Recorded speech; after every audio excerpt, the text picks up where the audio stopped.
Yes, good morning, everybody. Morning, Chair. Are we ready? Yes, we are. Yes. Chair, the witness set down for today is Lord Peter Hain. If I may just make a few introductory remarks before he takes the affirmation. Yes. He's a member of the House of Lords in the United Kingdom, and he will testify by way of introduction to his evidence of his origins and his relationship to South Africa and his interest in South Africa. His special focus for present purposes is the manner in which domestic corruption is facilitated on the international stage by international actors, particularly in the enabling of money laundering. And for present purposes, that is the expatriation and concealment of the monetary fruits of corruption. It's important to emphasize from a procedural point of view, Chair, that although Lord Hain, in his developing thesis in his remarks today, relies largely on information in the public domain as contained in the bundles before you, notices in terms of Rule 3.3 have been issued as a precautionary measure to parties implicated, even those in foreign jurisdictions. There have been some responses and they will be dealt with in evidence. Much of the factual evidence, as I've said, relied upon by Lord Hain is already in the public domain or has been related to him as he will testify. The category of evidence dealt with is dealt with by the investigations in the Commission by what we've termed the money flows team. That evidence is still to be led, so that by the time you are in a position to assess the evidence and the conclusions and the recommendations put before you by Lord Hain, you will be able to base that on direct evidence that will by then have been placed before you, perhaps in even more detail than alluded to by Lord Hain at the moment. Chair, if I may just hand up two more bundles.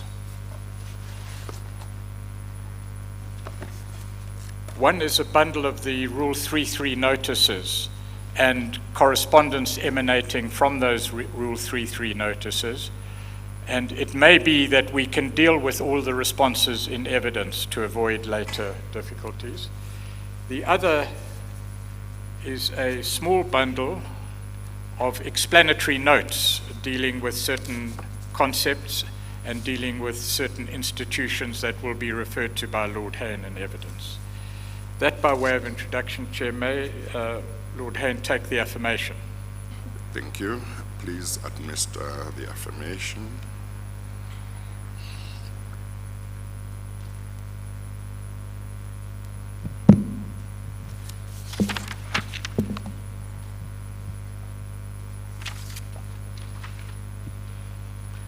Please state your full names for the record. Lord Peter Hain. Do you have any objection with making the prescribed affirmation? No. Do you solemnly affirm that the evidence you will give shall be the truth, the whole truth, and nothing but the truth? If so, please raise your right hand and say, I truly affirm. I truly affirm.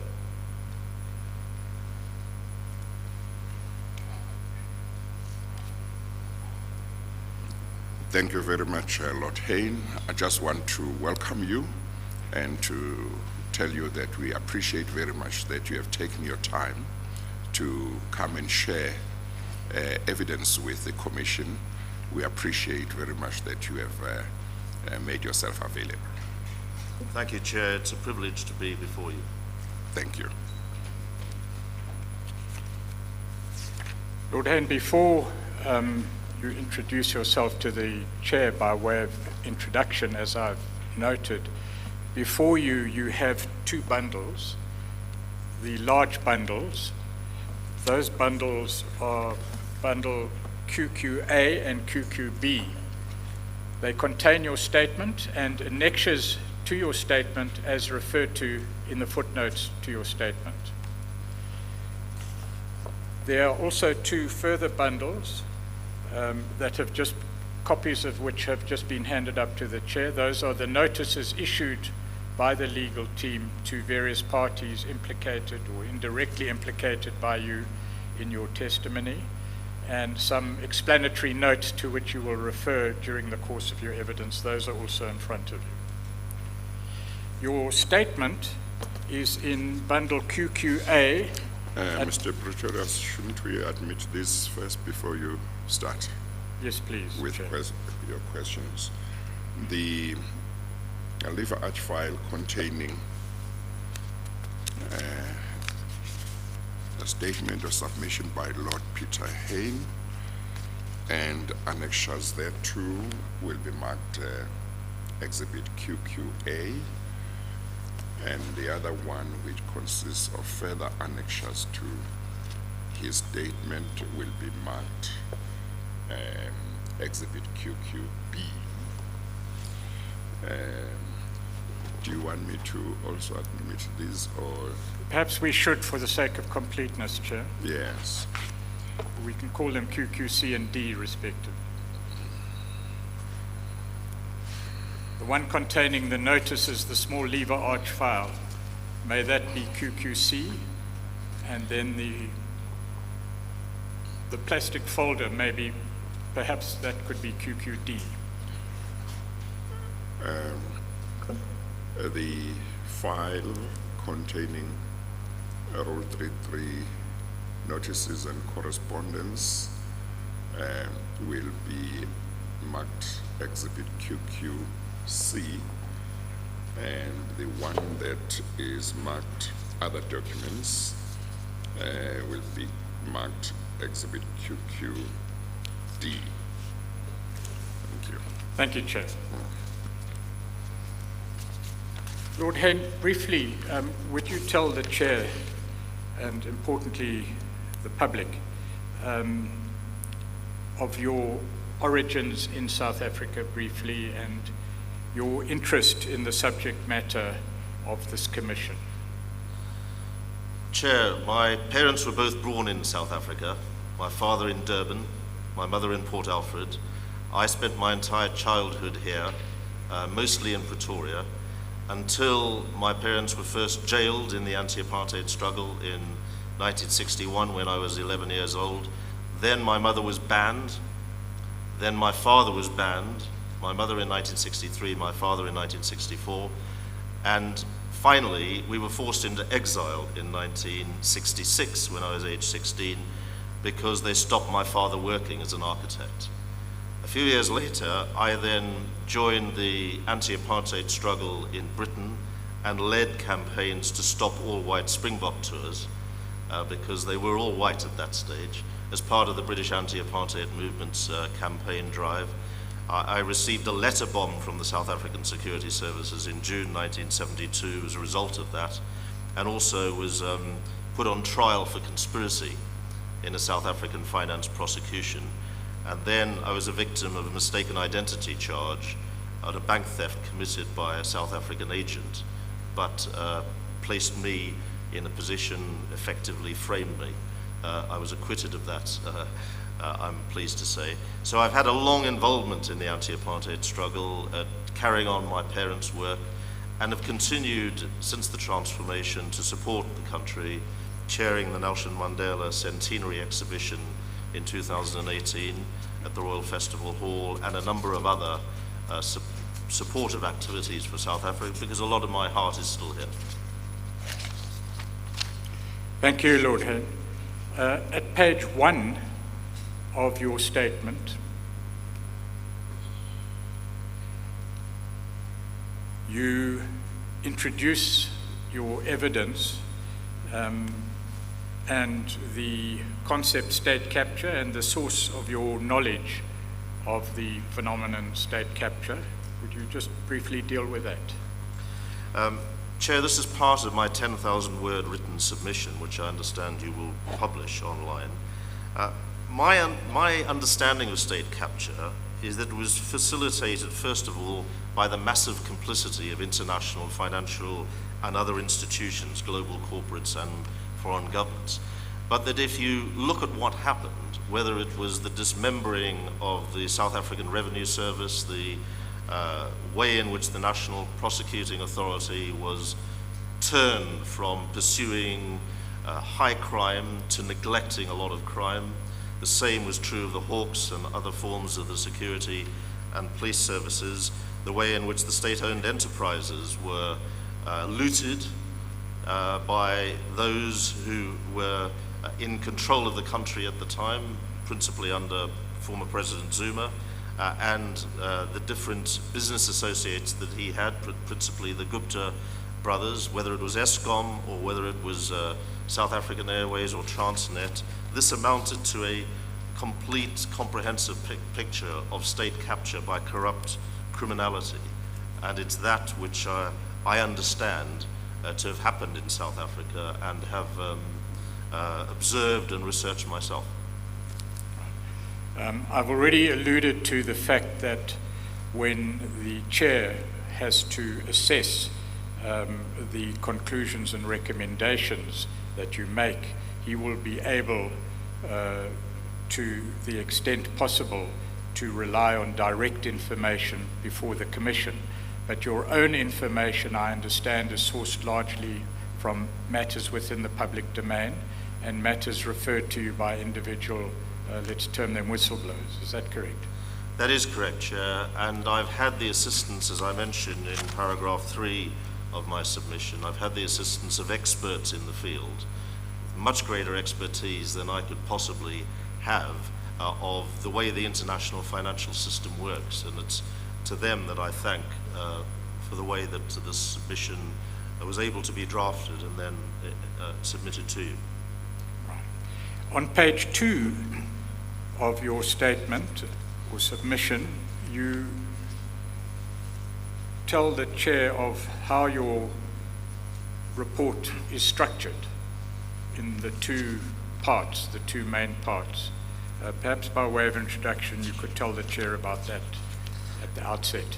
Well, part 1, Chair, is the international actors, the banks, the professional enablers, which I will describe, the corporates, and then governments, the states.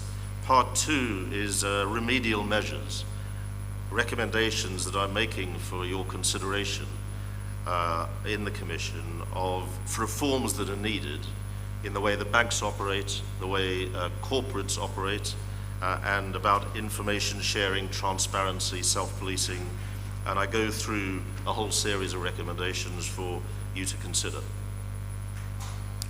Right. And then on page 3, under the head Global Picture, you summarize your focus being an international focus. Would you deal with that, please? What I describe here is the way that financial crime threatens the prosperity and stability of us all, individual citizens, governments, and communities, and that criminals launder vast sums of illicit funds every year, transforming their ill-gotten gains to seemingly legitimate assets. It's estimated, Chair, that around 5% of global gross domestic product, global wealth, or US dollars 2 trillion is laundered each and every year. This is a huge sum, which dwarfs by far the national budgets of countries like South Africa. So this is a systematic picture of international crime. And often, as I think we saw in South Africa, the domestic regulatory mechanisms are unable to curb this free-flowing money laundering and international crime. And what it does is, particularly in developing countries, keeps people in abject poverty. So this is not just something done by bankers and experts and financiers, with the assistance often of lawyers and accountants and other professional enablers. It is actually robbing people of their national wealth and keeping them in complete poverty. So it's a problem that has a direct impact on the questions of social justice and equality, which are very live issues in South Africa today. Yes. You will note there, obviously, that where you place certain statistics on record, as you do in paragraph 5, that it's footnoted to a particular source, and this particular source that you've referred to here is a United Nations document. That's correct, Chair. Those documents, Chair, are the documents in the bundle. So it perhaps is not necessary to go through all those documents at all, Yeah. but they're there for the record. They are available, yeah. Yes. Okay. And so in paragraph 6, you make certain observations based on that general summary of the global picture. Would you deal with that, please? Yes, Chair, this goes to the heart of what I hope will be of value to the Commission, which is my concern that global action and global cooperation is needed if this problem is to be dealt with and prevented in the future and resolved in respect to the past, because there needs to be much better global action and coordination from a range of stakeholders, from governments to businesses to banks and non-governmental organizations. And without this, I think that the state capture of South Africa or in another country could happen again. And the South African Treasury would not be able to recover the billions that have been looted and laundered abroad or passported elsewhere. And this has all been done not sort of by private individuals, but with the assistance of the international banking system and corporates that work alongside them. And that'll continue unhindered and undeterred unless action is taken. And that's really my focus for this submission. Right, and you refer in paragraph 6 to two aspects in relation to the remedial action that would require to be taken. The first is obviously prevention through cooperation, and the second is recovery of monies laundered as a result of corrupt activities. Am I correct? You are correct. You are correct, Chair. Then you go on to deal with the South African picture, if you would. I do. In paragraph 7, I assert, based on documentation and a report, a very impressive report by Marion Merton in the Daily Telegraph, in the Daily Maverick, Freudian slip there, that state capture in terms of its direct and indirect costs have been estimated at around 1.5 trillion rand, a prodigious amount. I then describe how there's been a great deal of examination, indeed in your own commission, Chair, of the systematic lack of transparency and accountability of South African bodies that allowed corruption to thrive. If you would just pause there, just by way of reference, Chair, that amount of 1.5 trillion, which appeared in the article, is in the bundle, but the particular figures that make up that total appear at page 33 of the bundle. Thank you. So, Chair, my focus is not so much on the domestic changes that are needed in South Africa, though I do touch on that. My plea is for the international community to fully acknowledge its own role in this sorry and sordid saga, in the way that international actors played a crucial function in the capture of the state. For example, it was international actors who helped and continue to help corrupt individuals to enjoy the spoils of their illegality by allowing them to move their ill-gotten gains from South Africa, and then sometimes, as in the Estina dairy farm scandal, back into South Africa undetected. This is all through the international financial and banking system. It couldn't have happened otherwise, and it was not detected. And it was international actors who helped corrupt individuals here in South Africa create complex structures of corporate structures disguising the true ownership of funds, and complicating the tracing of those stolen funds whilst earning fat fees from that looting. It was international actors that have also provided refuge for these corrupt individuals and the means to continue to pursue their activities through less regulated economies. May we then move to page 5, where you go into some detail in relation to the particular institutions that fall within the category of actors internationally that you've described. But perhaps before we do that, it should come from you rather than me, the caveat in paragraph 10. Well, Chair, I just make it clear here that the cases that I have drawn upon and cite are drawn from reports in the public domain, and that has been mentioned already this morning, and evidence submitted to your own inquiry. And save for where I refer, for example, in my own interactions with the international banks and relevant international actors, I do not claim to have any special personal knowledge of the facts in this regard, and I relied on reports and evidence that have been cited in the footnotes in my submission and on the expert evaluation of the material that I have been able to draw upon. Then you go on to deal with the particular institutions that form the basis of your recommendations in part 2. You start with the banks on page 5. I do paragraph indeed. 11, rather. I do indeed, and in paragraphs 11 and the following paragraphs, I describe how electronic banking remains the simplest and fastest way of transferring funds between people and across borders, and it allows the conventional electronic banking that maybe we all from time to time use legitimately. It allows criminals to move their money from to more convenient and less regulated jurisdictions, and it cleans the money, if I could describe it in that way, by mingling it with other funds and disguising its true source, so that it's easier for them then to spend, claiming a legitimate form of spending, which clearly by origin it isn't. And the Gupta brothers used a number of these international banks.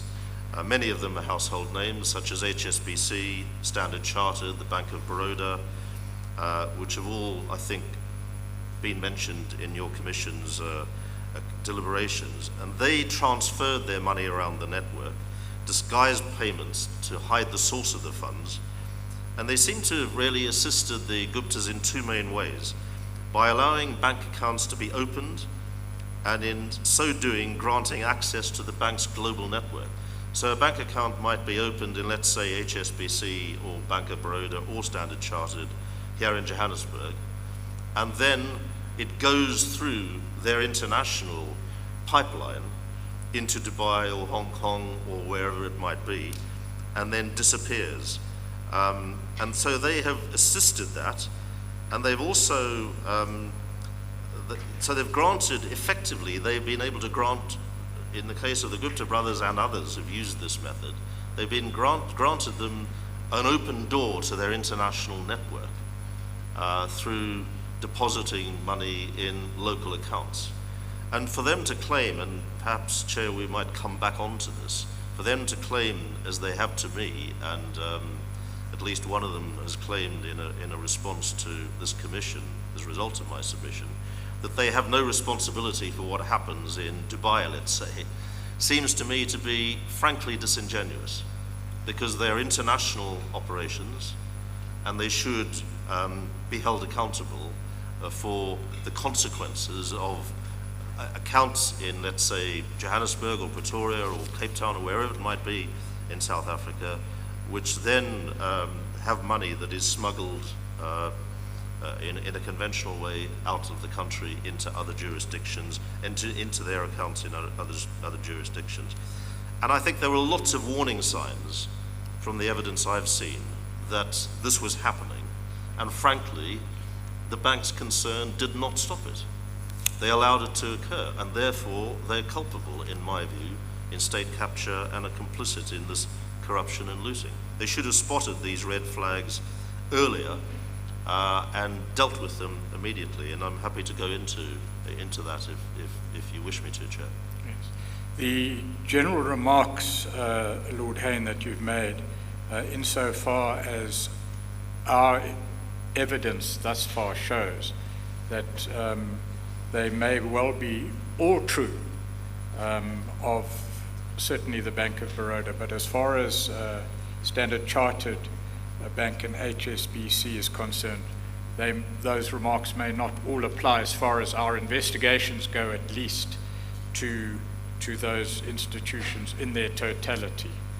But perhaps we should deal in more detail with that when we deal with the response of Standard Chartered. I'm very happy to do that, Chair. I assert that they're all culpable, all three, and conceivably other banks as well, but particularly those three were some of the main ones used by the Guptas, and we deal with some of the detail. Yes. I'm sure we will later on. In paragraph 12.1 to 12.6, you deal in a little more detail with the problems that arise in the international banking context. Yeah, I mean, this is the nub of the problem. First of all, you've got the secretive nature of these transactions through the international banking system, because the source of the funds and the ownership of the accounts, the particular accounts in these banks, was often obscured. Then there were unexplained payments from third parties with little or no apparent connection to the underlying transactions. Many accounts were used to transfer funds to various amounts around shell companies. Perhaps I'll explain what I mean by shell companies, or front companies, if you like, Chair, which do not conduct trading themselves, but allow funds to flow through them whilst obscuring the identity of the persons who control them. Classically, this was done by the Guptas. What I mean, if I may, Yes, by shell companies. And you're referring to QQD. Yes. The document is in there, Chair, but for reference purposes only. So these, as I've indicated, could be described as front companies. Essentially, they're used to hide or fustigate who the ultimate owners of the companies are. For example, the shareholder of a UK company might be a company that's registered in the Cayman Islands.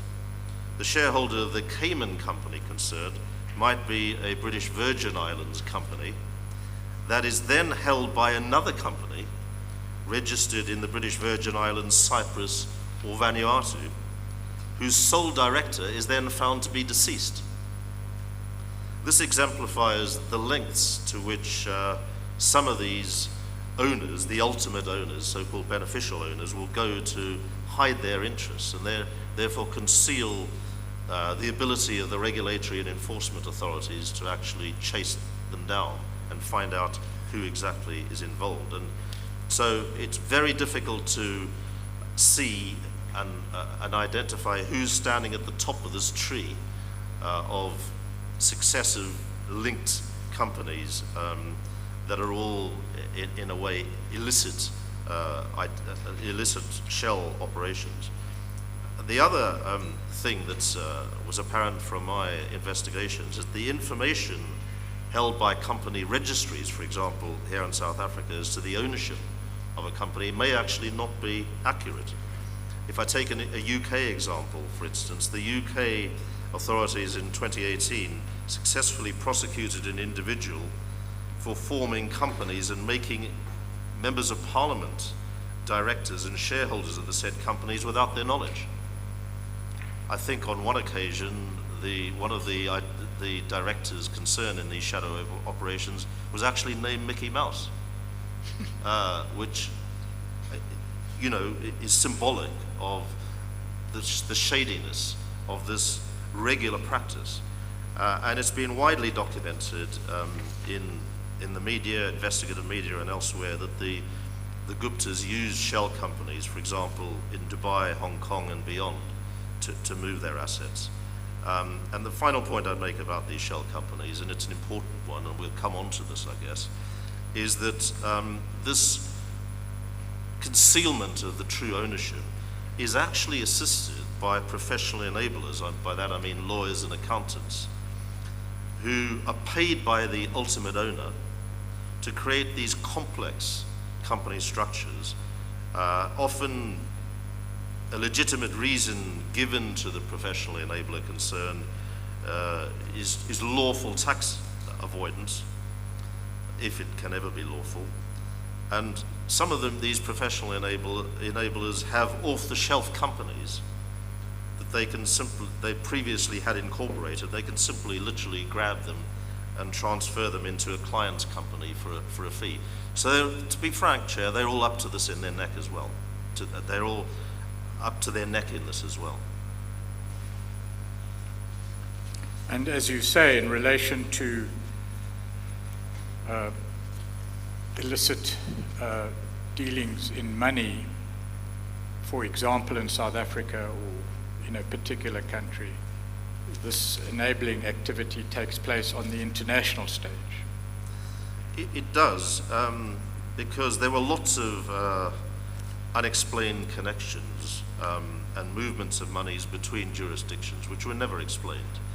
And the Guptas, actually, who were the beneficial owners, the ultimate owners of most of the companies concerned, they, as I think evidence has shown to your commission and is widely known, were very close to the former President Zuma in South Africa, and there was increasing awareness of corruption and state capture and it being rife under the former President's administration, and yet these banks and international corporates continue to effectively work with the Guptas and enable them to conduct their nefarious activities and launder the money around the world. So do I understand you to be saying that despite the warning signs in the media and in the public domain, these international activities continued? They did indeed, Chair. And they continued because, of course, the corporates concerned, including the banks, were making money out of it. And this increasing exposure of state capture was happening in the investigative media here in South Africa and in other ways as well. And it was very apparent to me that the legitimate funds created by the Gupta's enterprises were dwarfed by the funds that they amassed through illegal activity, and they could not have amassed this illicit wealth without the corporates and the banks working with them and effectively being their little helpers along the way. So part of your evidence is the Commission should look at to what extent banks may have played a role which facilitated that monies, funds obtained illicitly as part of state capture left the shores of the country, when maybe by doing their job properly the way they should have, they might have prevented that. Part of what you are saying is that correct? It is exactly that, Chair. Yes. That all the warning signs were there. They Yes. turned a blind eye to them. Yes. And now they claim they knew very little about it, which frankly I do not believe. And I guess that part of what you are saying is also, let's look at when the banks started acting and see whether they may have been justified in not acting much earlier than they did. That's part of what you say we must look at. It is part of what I'm saying, Chair, and as I'll come to, Yes. reforms that you May may need want to be. consider Yes, yes, on behalf of the Commission yes. to stop this. Thank you.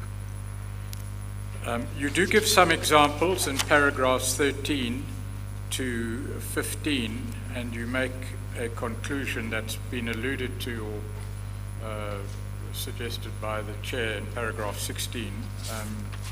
Do you wish to deal with that now, perhaps? I would, Chair. I mean, the first example is a transaction that should have been stopped by the bank concerned, or at least investigated, and that was a loan on the 18th of January 2017 by Trillion Management Consultancy, then majority owned by the Gupta associate Salim Essa. That involved 160 million to Centaur Mining, which was a Gupta-owned company, via Trillion Financial Advisory, a Gupta-owned company again. And I provided the source for that in my submission, Chair. And then the Bank of Baroda, South Africa, which is part of India's state-owned bank, state-owned global Bank of Baroda, it's the South African arm of it. Their bank accounts were utilized for this particular movement of funds. And the reason for this chain of transactions was stated to be an intercompany loan. That was as it were, the explanation given. However, no loan documentation that I can identify has so far been found to exist, and no explanation was reportedly provided to the bank for the structure of the transaction. Other reports into the activities of this branch of Baroda Bank in respect of Gupta associated accounts and transfers indicated that it issued loan guarantees without approval, and that it may have quashed internal compliance concerns raised by its own employees. So here's frankly, a naked example of an international bank, in this case part owned by the government of India, not just turning a blind eye to money laundering of a very serious kind, but actually, when its own employees raised issues, the senior management, presumably it was them, just waved it through. And then another example, which is well known. Just before you go on, Lord Hain, the source of the information in that paragraph, as appears from footnotes 5 and 6 at the bottom of the page, appears to have been a particular investigation into organized crime and corruption. That is correct, Chair. That is correct. The second example that I quote is the one I think widely known in South Africa, and that is the South African government funding for a state finance project, the Estina dairy farm. Now that was transferred via the Gupta-controlled Estina Limited to a Standard Chartered bank account held by Gateway Limited, a Gupta-owned company, registered in the United Arab Emirates, Dubai, in May, August, September 2013. Standard Chartered did not stop this transaction, despite the fact that government funds were leaving the jurisdiction, they were leaving South Africa, to a company beneficially owned by the Guptas, with no material explanation provided at all regarding the suspicious payment structure. Now, that seems to me, the Standard Chartered Bank there are, culpable and guilty of facilitating criminality by the Guptas in this case and their wider associates.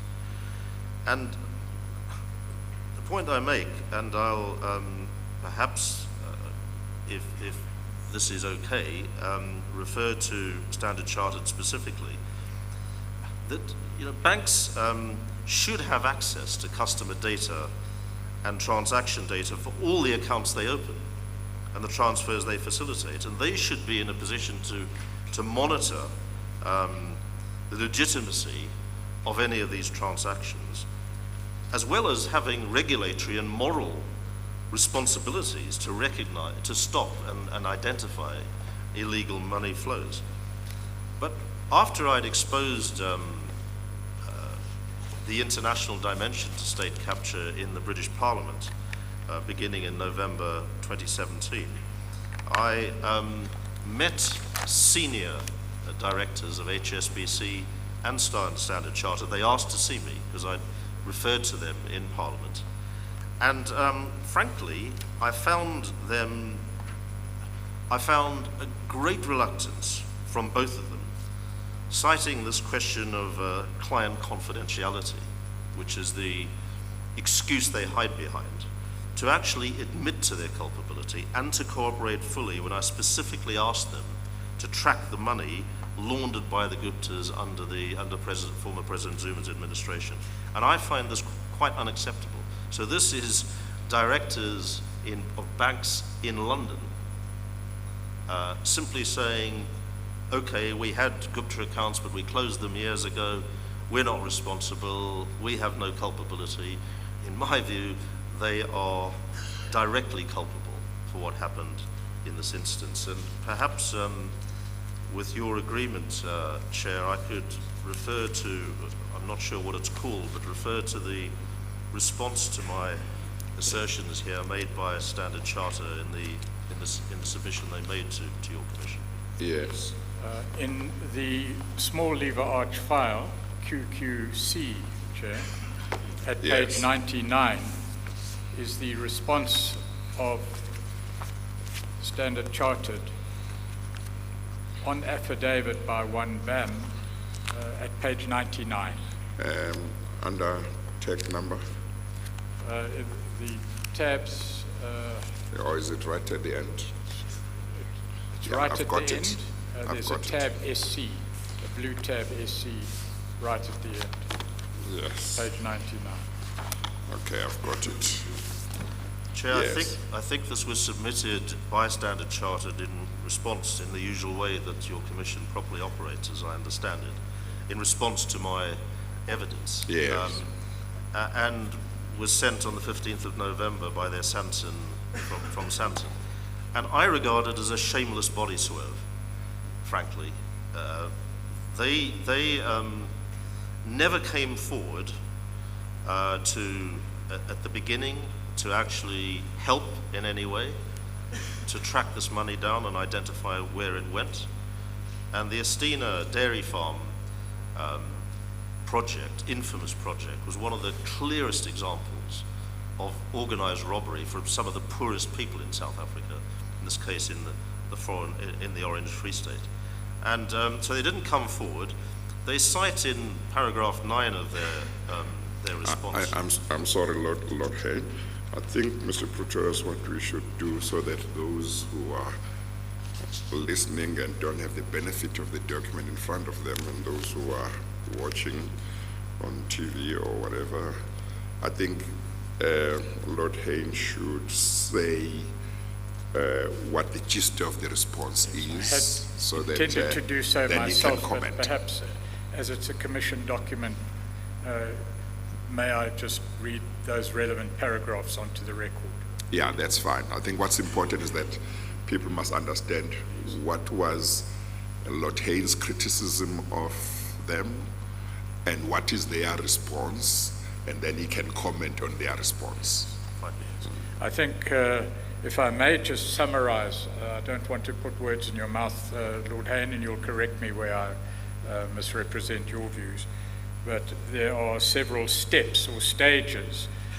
The first is the investigative stage into a suspicious transaction. The second is its disclosure to relevant law enforcement agencies. And in particular, the criticism is that a bank should not remain supine until a law enforcement agency comes knocking on their door, but they have positive duties in this regard. And as I understand what Lord Hain is saying, is that they failed in these duties of proper investigation, proper reporting, and putting in place preventative measures. Is that a fair summary, Lord Hain? That is correct, Chair. Yes, okay. What Standard Chartered say in their response to the notice issued to them, Chair, and I'll start with paragraph 5, with particular reference to the comments made in paragraph 15 of Lord Hain's written statement, I completely refute and rebut the suggestion that Standard Chartered Bank was in any way reluctant to engage with Lord Hain on this matter. That's a factual matter that Lord Hain can deal with. Yes. The affidavit goes on to say SCB takes its responsibility to combat financial crime very seriously and is fully committed to doing business in accordance with local and international regulatory and legal requirements. And it's in particular those international regulatory requirements that Lord Hain will refer to later in his evidence, Chair. In this case, the affidavit continues in paragraph 7. SCB has conducted a thorough investigation into all the allegations. As part of this investigation, SCB has made disclosures to the appropriate authorities in a number of jurisdictions. SCB has fully discharged all its legal and regulatory obligations wherever they have arisen, and wherever possible have provided support and assistance to law enforcement investigations into the allegations. And then, importantly for our purposes, Chair, I confirm SCB's commitment to working with the South African regulators and anti-crime organizations to combat corruption and financial crimes. Further importantly, Chair, in relation to the evidence, paragraph 9 reads, SCB is only able to disclose information where that information is lawfully requested via the appropriate legal channels. SCB's disclosure of information by any other means risks breach of applicable regulatory and or contractual confidential obligations to our clients, which we cannot ignore. And as I understand Lord Hain, it's particularly that which he wishes to address. In other words, are the banks entitled to remain supine, notwithstanding their knowledge, and wait for the knock on the door from the law enforcement agency? And then paragraph 10, I understand that SCB, Standard Chartered Bank United Arab Emirates, has made the necessary disclosures in accordance with its local regulatory obligations in relation to accounts with apparent connections to the Guptas.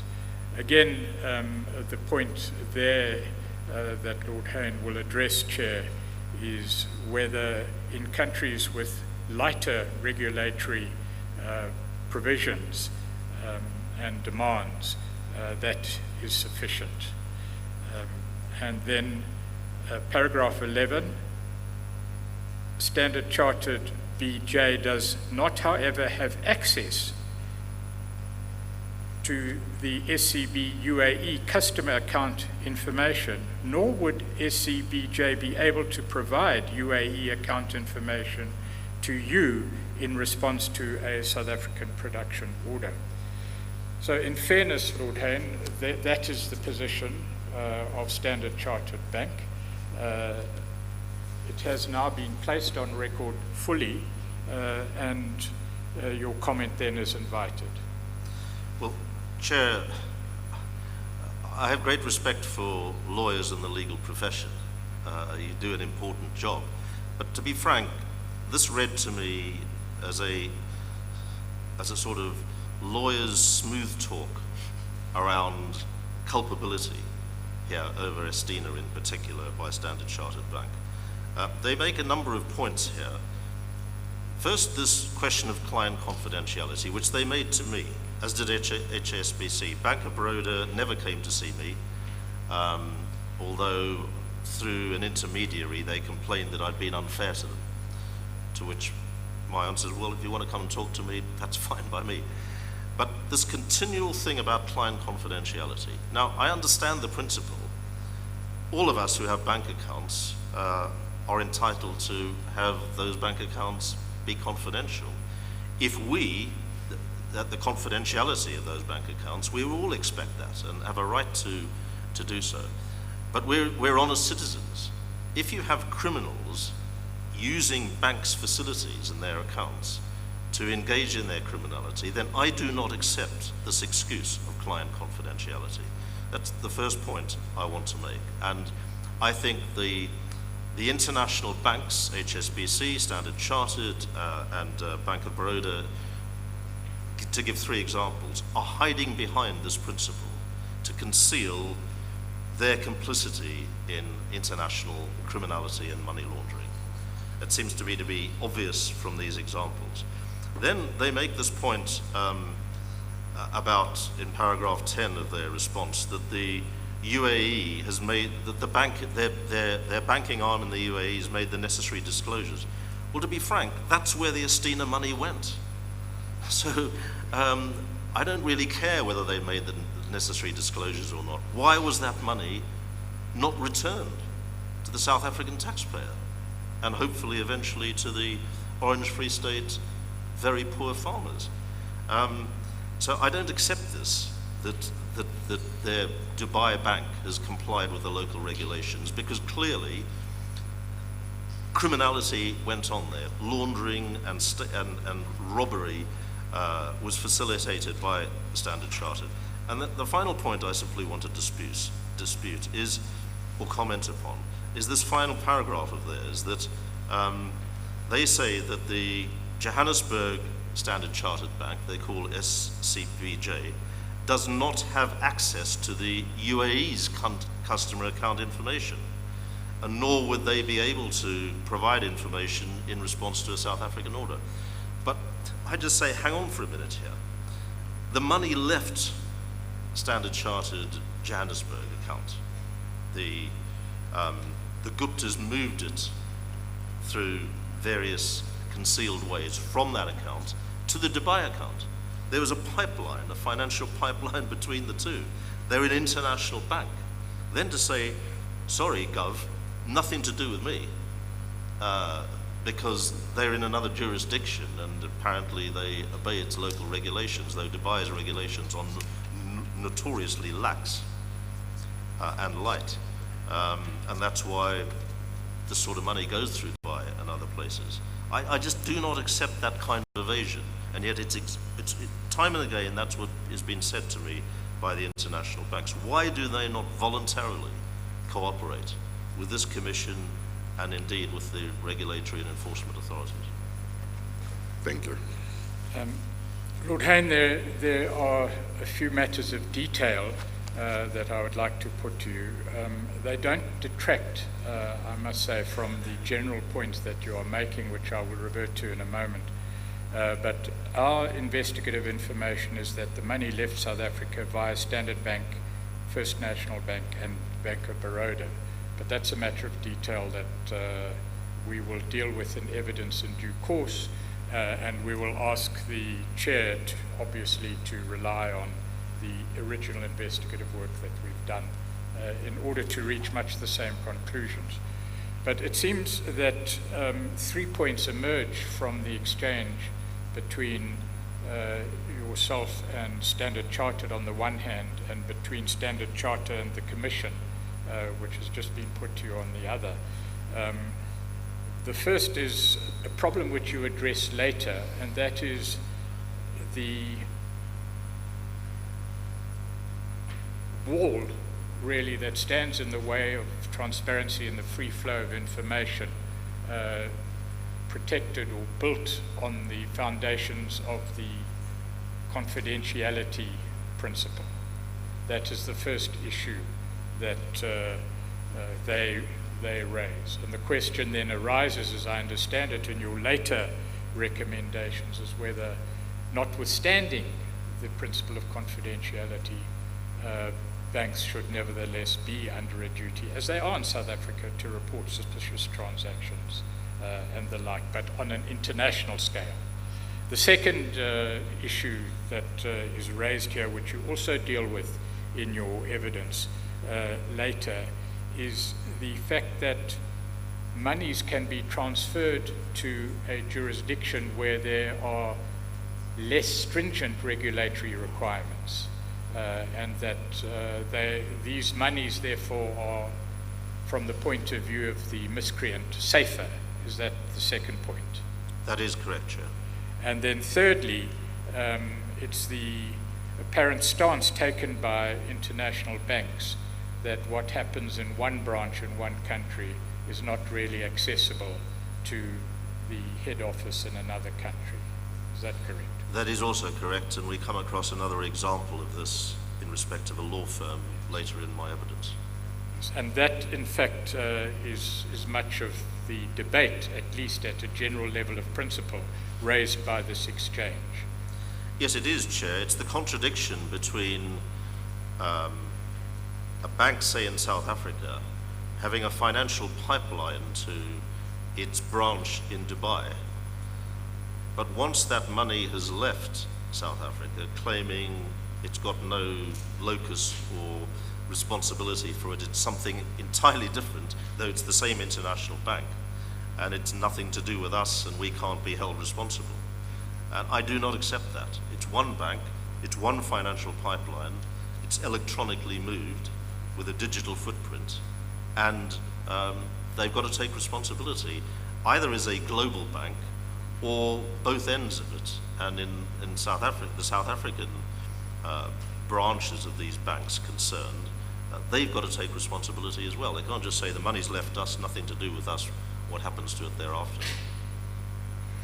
And so there are two issues really that I understand you deal with in your submission, Lord Hain. The first is the degree of culpability that should be borne by international actors, in this case the banks. But the other is that whether or not the reasons given by the banks for their actions are justified or not, there are problems. And it's those problems that you seek to address in your recommendations later.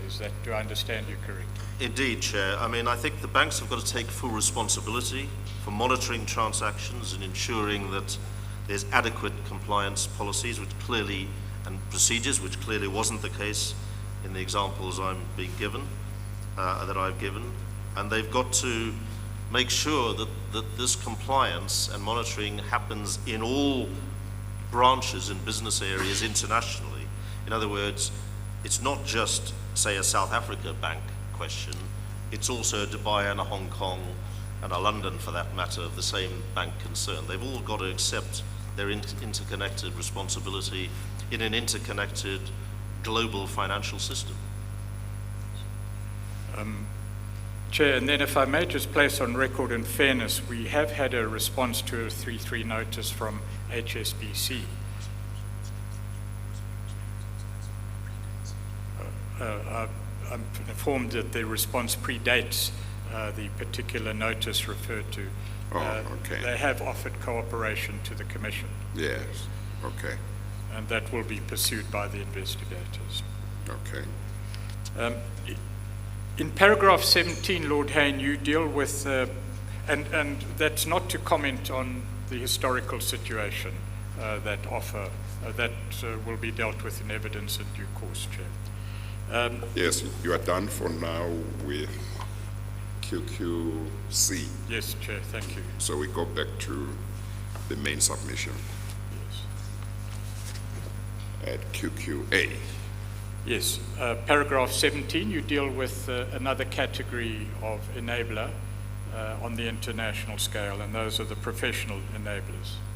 Yes, Chair, perhaps if I could just describe this. Professional enablers are persons or entities that become involved, whether intentionally or unintentionally, in facilitating the cleaning of laundered money. I put cleaning in quotation marks, in return for a fee. So their role is to disguise the source, the location and ownership of funds.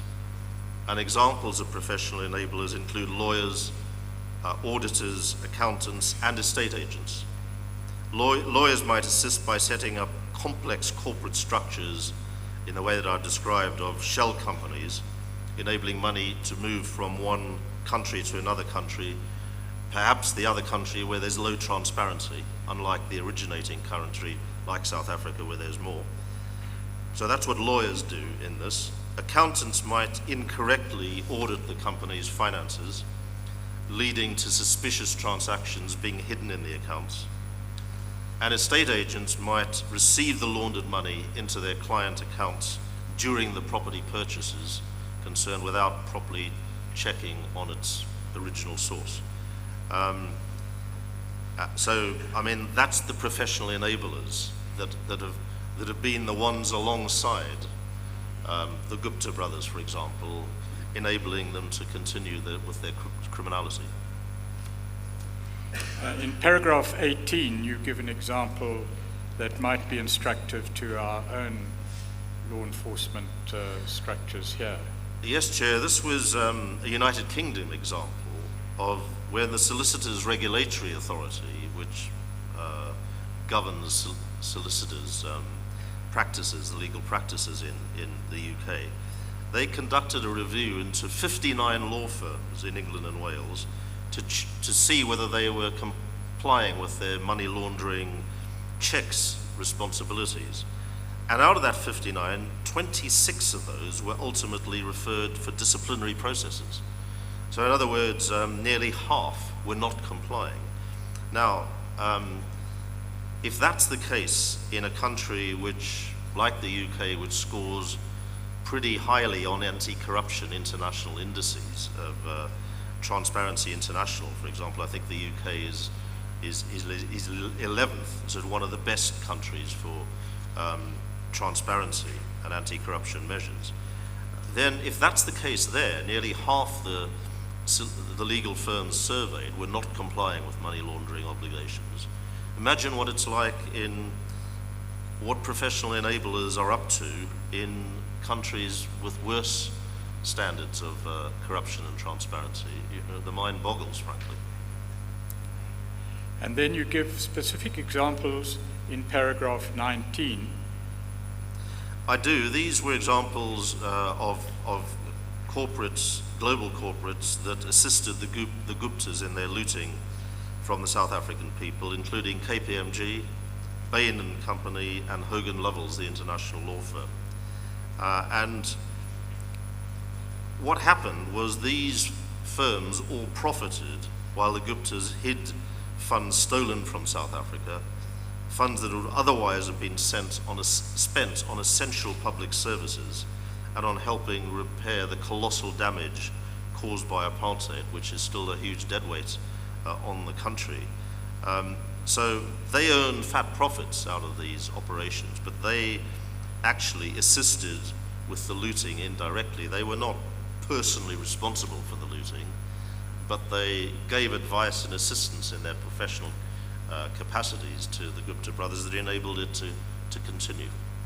Your interactions with Hogan Lovells, those I understand were with Hogan Lovells International based in the United Kingdom. Yes, in 2018, Chair, I referred Hogan Lovells to the Hogan Lovells UK, because it was the only branch of this international law firm that I could so do, to the Solicitors Regulatory Authority for whitewashing corruption within the South African Revenue Service, and asked that it be disbarred from practicing in the United Kingdom for its complicity. The Solicitors Regulatory Authority, and this is another example of what happens, originally accepted they did have a locus to investigate the British end of it because it was an international law firm, as they explained to me. But then they accepted Hogan Lovells' UK explanation that actually Hogan Lovells International was only international for branding purposes, and that the South African Hogan Lovells, which had been the ones which had whitewashed corruption in the South African Revenue Service with its report, which simply turned a blind eye to all of the corruption, and they got a fee for it as well. That the South African arm of it was nothing to do with the British arm of it, because it was only a branding kind of link. Now, Hogan Lovells do present themselves as an international law firm. But for these purposes, when they were put on the spot, they were suddenly not. It was just a branding exercise. And this is an example of the sort of sophistry that I'm afraid these professional enablers resort to try to evade their responsibility for complicity.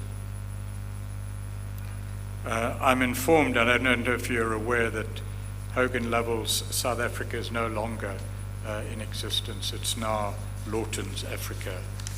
I'm not sure of what arrangements were made in the dissociation between Hogan Lovells International and local, but perhaps if it's necessary that will be dealt with. I understand that to be the case, Chair, and what I note is that unlike, for example, KPMG and McKinsey, who were directly culpable in assisting the Guptas with their looting, Hogan Lovells never accepted their responsibility. They flatly denied it. And that, for me, put them in a particular, as it were, conviction box, if I could put it this way, of culpability, because the others at least did admit responsibility.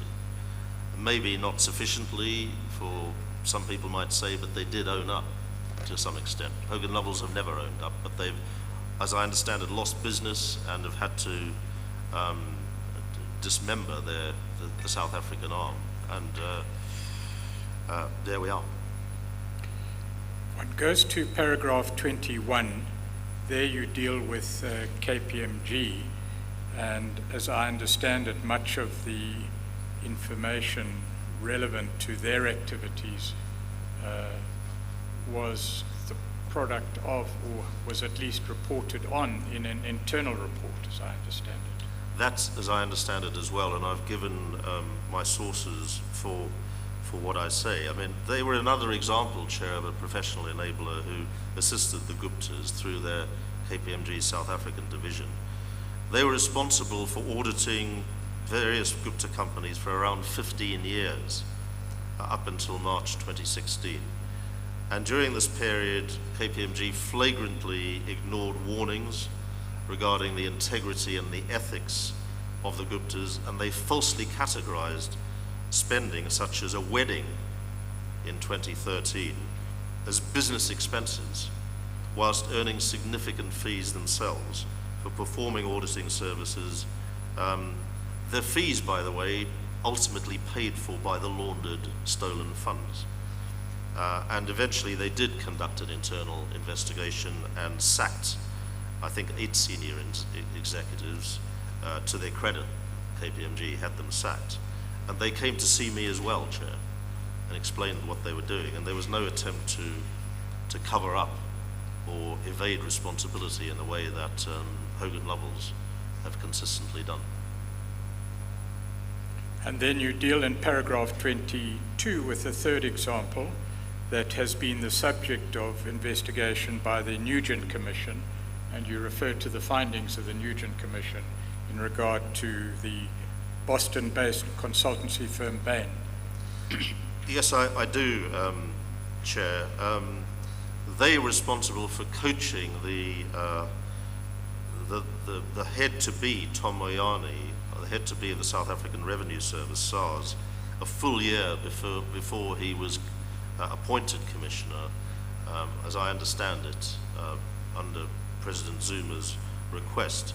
And they were coaching him on what he should do to turn the South African Revenue Service from one of the most respected tax collecting agencies in the world to one that became dysfunctional under Moyani's leadership.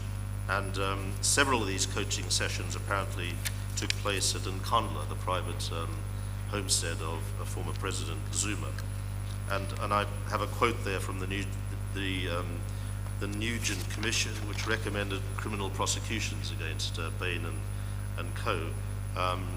For what was an outrageous form of culpability, that, you know, for a global corporate that allegedly maintains high international standards in its global operations, this was astonishing complicity and criminality. Then if you go to paragraph 23, you draw some conclusions from these examples or reported examples. Yes, Chair, this is the point about these professional services firms, that they have access to client data that the regulators don't have, that enforcement authorities don't have. So they're actually best placed to monitor and report and recognize suspicious transactions and suspicious customer activities. And I think it's incumbent upon them to see their role as global compliance enablers, not just professional enablers. They should be doing the jobs that the enforcement authorities and the regulators can't possibly do, because they don't have the same access to the customer and account data that these corporates do. They should be the first line of defense against criminality and money laundering and state capture and robbery on this industrial scale that we saw in South Africa and may still be going on for all I know. They should be the first line of defense and be the ones who alert the statutory authorities. And yet they haven't been doing so, and I still don't think they are doing so.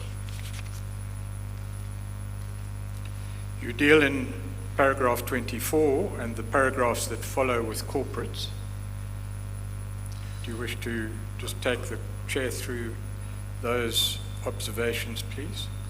I do, Chair, because quite understandably, accusations have often been directed, accusations and allegations of corruption at, for example, government ministers or ANC politicians or EFF politicians or whoever it might be, or government officials.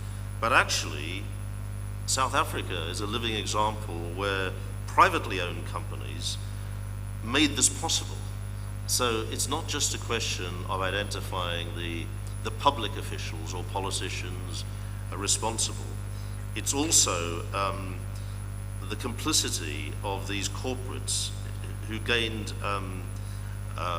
fat fees for doing business with criminals and often gained lucrative contracts, for example, from the Guptas in order to continue that. In other words, it takes two to tango.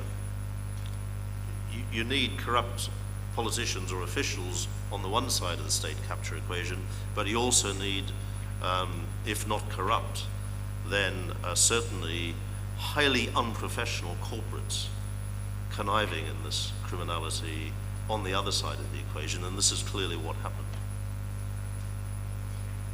You give an example in paragraph 24. I do, Chair. This is the example of the UK's Serious Fraud Office engagement with acacia mining in December 2018 in relation to employees in Tanzania engaging in corruption. This is exactly the sort of conduct that in this case the UK's Serious Fraud Office was looking into. But often the enforcement agencies like the Serious Fraud Office in the UK are not aware of what's going on because, as I say, the professional responsibility of the auditors or the lawyers or the corporates concerned, the consultants concerned, they are not discharging their professional responsibilities. The state agencies can't be aware of everything that is going on in every business, in every bank, in every corporate concerned. These corporates are supposed to abide by high standards of international professional conduct, and clearly in the South African state capture saga they did not. They fell well below those standards.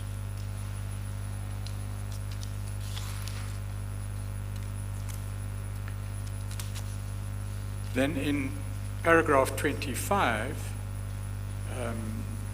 you refer to the methods used by corporates that might facilitate corruption and the exploitation of corrupt relationships. You've largely dealt with it. Is there anything you wish to add? There is more detail in paragraph 25. I think this is, perhaps I just touch on briefly this form of rent-seeking, as it's called, which is a form of bribery, where a company is awarded a private or government contract for an agreed price that is often inflated to take into account various bribery payments, and it's called in the financial community rent-seeking. Without there having been a fair bidding process, without actually the companies concerned having proved their capability to discharge the responsibilities for which they are being contracted. And these contracts infected with this form of rent-seeking or bribery often really performed properly and sometimes even not performed at all, as we saw in the Estina dairy farm case, for example. And I set out some examples, which I think some of which are well known to the Commission. Mr. Petrus, I think we should take the tea break. Yes, thank you, Chair. Yes. We'll take the tea break now, and we will resume at 11:30. We adjourn. All rise.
and following.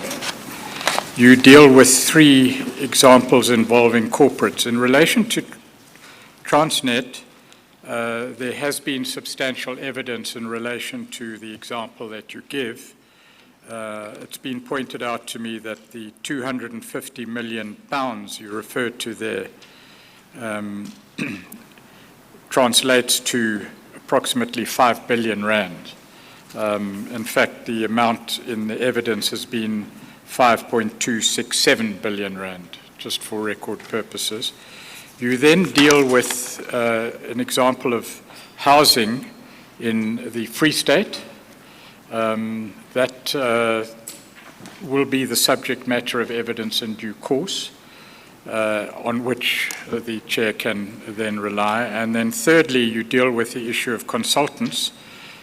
Some of that evidence has already been given, some has yet to be given, will be the subject of detailed evidence following investigations before the Commission. I'm not sure that there's anything you wish to add to those examples that you give, but if there is, please do so. First of all, Chair, I need to correct myself. Yes. I think it was the Free State rather than the Orange Free State of my youth, but I apologise for that. The only point that may be worth making here is that many global brand names like SAP and McKinsey, who shamelessly cooperated and were complicit in this looting, earned enormous fees and therefore stopped that money, scarce taxpayers' money, from providing much needed health, education, housing and other vital provisions in the country. And I suppose, if I may, Chair, the country is still weighed down by the apartheid legacy of mass unemployment, poverty and deliberate underskilling under apartheid. And for those like my parents who were involved in the freedom struggle and made sacrifices far less than the leaders of the struggle like Nelson Mandela and Walter Sisulu and many others made in giving up the best years of their life, or many others who were assassinated and tortured. But I give the example of my parents because one of the reasons I have been able to, I hope, help shine a bright light on the international dimension, because I feel a degree of serious pain that the freedom struggle's values have been prostituted by this terrible saga of state capture and corruption and looting.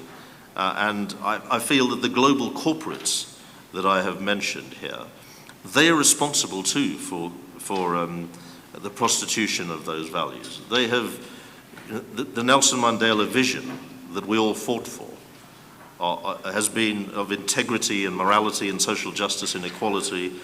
That has been shouldered aside for this quite shameless looting.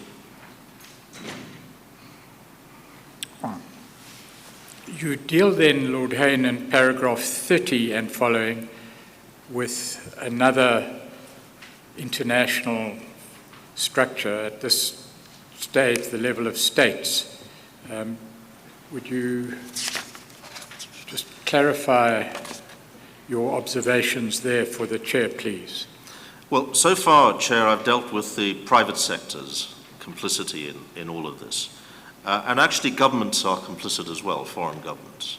And I think they should take responsibility and own up, because we live in a world where globalization's made it easier for criminals to distribute tainted funds or stolen funds more broadly. And some of the countries where it ends up are unconnected to the original crime, for example, in South Africa, but are really complicit in it, albeit indirectly, for allowing their jurisdictions to have these funds enter and often be spent. And so criminals also exploit the differing regulatory standards and the lack of will in some jurisdictions. I think, for example, of Dubai and Hong Kong and India at the present time in respect to the Guptas, to locate their assets and launder their funds into those jurisdictions. So my focus in this particular part of the evidence is on the states and the government's responsibility. It isn't just a problem of the private sector, as I've described it, but also of government. And, I think a lot of governments have paid lip service, including the United Kingdom, to curbing financial crime without actually doing so. The UK and South Africa have pretty strong anti-money laundering regulations, but the Guptas and others have used both countries, despite those anti-money laundering regulations, to launder money on a prodigious scale. So something has gone badly wrong in the international arena, and I think that global states on a global basis need to own up and take responsibility and take action, and not just make speeches and issue policy papers objecting to international crime, but actually take the action. And so far they haven't. In paragraph 30, Lord Hain, you refer to the ability for corrupt parties to escape really to foreign jurisdictions, and you mentioned three characteristics that might exist in those foreign jurisdictions in paragraph 30. Firstly, where regulations or the regulatory framework is weaker, but secondly, where regulators are underfunded or themselves, for one or other reason, less than energetic about regulation. And thirdly, where there might be less transparency and less regulation in relation to corporate ownership. That is correct, Chair. All of those three factors are apparent in some of these jurisdictions. And then in paragraph 31, you deal with extradition. Perhaps you would like to comment on that. Well, some of the criminals involved, and the Guptas are an example of this, go to countries where there are no extradition agreements, or where there are extradition agreements, Chair. Those are not properly enforced. So the Guptas went to Dubai, for instance. That's where they reside. They have a home there, a registered home. And that's where they went, as I understand it, after fleeing South Africa early in 2018. And although there is now an extradition agreement between South Africa and Dubai, which there wasn't previously, they haven't been extradited. And I would, I hope that the Commission will be able to find out why that is the case. Is it been a failure at the Pretoria end, as it were, or at the Dubai end? I suspect it's the Dubai end, and we may well come back to that, Chair. You deal in paragraph 33 with the Hong Kong example. I do. I think I'm right in saying that the head of the South African Reserve Bank informed the Commission during his testimony to you, Chair, that 52 million rand was moved from South Africa to Hong Kong via a Gupta-owned company called Homex to Morningstar International and YKA International trading companies, which are Hong Kong companies. And other reports have indicated that some of the funds laundered in Hong Kong were used to purchase diamonds via companies such as Simone Gems, a Hong Kong company linked to the Guptas, that received funds from South African Gupta companies. These funds haven't been repatriated at all to South Africa, nor, as I understand it, have the Hong Kong authorities taken any public action against the Guptas. And I think, it's incumbent upon Hong Kong to actually cooperate in this. Otherwise, it stands accused of being culpable in this international criminality. There were other reports that, for example, $100 million of the kickbacks received by the Guptas on the Transnet locomotives example were channeled through HSBC Hong Kong accounts of their front companies to Questa and Regiments Asia. So now we have another example of HSBC in this case being a conduit in Hong Kong for illicit money laundering. You touch on the second of two themes that underlie your submission, Lord Hain. The one is prevention. What are the problems of corporates, states and other stakeholders in preventing what you refer to by way of example in your submission. But the second is recovery, and what are the problems that stand in the way of rapid and expedited and full, thorough recovery. And if I may just observe, as I think you have in your paper, whether parties are guilty or not, or conscious or not of it, the problems remain, and it's the problems that you seek to address in your second part. Do I understand it correctly? Chair, that is correct. That if, for example, the banks concerned claim they didn't know, I find that hard to believe, but let's take that at face value. HSBC, Standard Chartered, Bank of Baroda, for example. And if the authorities, let's say in Hong Kong and Dubai, claim they didn't know all this was going on, this vast money laundering and robbery through their own systems in those jurisdictions, there is still a fundamental problem in the international financial system. It is still a problem that has to be addressed, and they have to help us address it. That it's no good saying we didn't know. There's a question, why didn't they know? For the reasons I explained earlier in my evidence, and they should have known. But it's been going on. Nobody can dispute that. On their watch. On their watch as banks, as corporates, and as governments. And I mention Hong Kong and Dubai particularly. They've never accepted responsibility. They've never owned up. And yet they stand, in my view, in a line of complicity in robbery from South Africa on this massive scale. And they should accept that responsibility. If I may, Chair, since it was raised, come to the repatriation and recovery of the funds concerned. Because it's not going to happen unless the states themselves prioritize it. Their regulatory authorities, their enforcement authorities, the funds that were looted, a lot of which have already been spent, and I hope to come back to that later in my submission and evidence, but you'll never get those back, and those responsible face trial unless there is wholehearted and determined cooperation from the governments and the corporates concerned, because often they're beyond the jurisdictional reach of the South African enforcement authorities.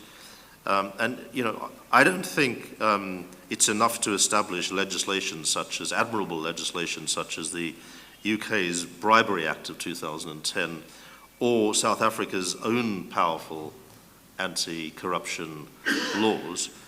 What you've got to also do, and this is a key point, if I may, I'd like to stress for your consideration, the enforcement and investigative agencies in the UK, for example, the Serious Fraud Office, the National Crime Agency, and the Financial Conduct Authority. Those are our principal regulatory and enforcement authorities. In South Africa, different ones need to be properly resourced. And if I use, if I use the example of the UK here, the National Crime Agency asked for 2.7 billion extra resources from the current UK government. Pounds. Sorry, 2.7 billion pounds, and that's billion pounds. That is a massive number of, I don't know how many trillion rand I would expect. They were denied it and actually told off by the British government for asking for it in the first place. And yet they were saying this problem of financial crime and money laundering is on such a gigantic scale that they can't cope with it with their existing resources. Well, if that's the case for a well-resourced, country like the UK, the fifth richest economy in the world, if their enforcement authorities are under-resourced by that margin, imagine what the case is in South Africa or other countries which face this which face, and have to deal with huge problems of poverty and unemployment and inequality. Perhaps, Lord Hain, I should just clarify both to yourself and to the Chair that where culpability and fault, criminality is at stake, our remarks as a legal team should not be interpreted to mean that these won't be fully investigated and dealt with. But as I understand the issues you're raising, it goes further than that. Even if there's an explanation or a defense or a response, as we've seen, to allegations of criminality, there is still a further problem, and that is how these international problems addressed to prevent the sort of occurrence to which you refer happening in the future, and to facilitate repatriation, extradition, and the like. Yes, indeed, Chair. We've got a situation where all the states, the UK is in the lead on this, say they condemn corruption on the international stage, and nobody admits, obviously, in government to approving of it. But it is still a fact that they allow the proceeds of crime to be pumped through their economies. And I think, and I'll then come to the remedial steps that I suggest, I think it is incumbent upon governments around the world, my own in the UK should be at the head of the queue, to accept that they have a responsibility for what happened in South Africa, just as the global corporates did, the ones that I've named and have been well documented, but governments need to as well. They can't on the one hand say, we disapprove of this, when it's been happening. And they can't dispute that it's been happening on their watch, often in their jurisdictions, and they must therefore take action, or nobody will believe that they really are opposed to money laundering and international corruption on the scale which we've seen and which South Africa is a sorry example of. In paragraphs 34 and 35, Lord Hain, you deal with the states Dubai and India, or United Arab Emirates and India.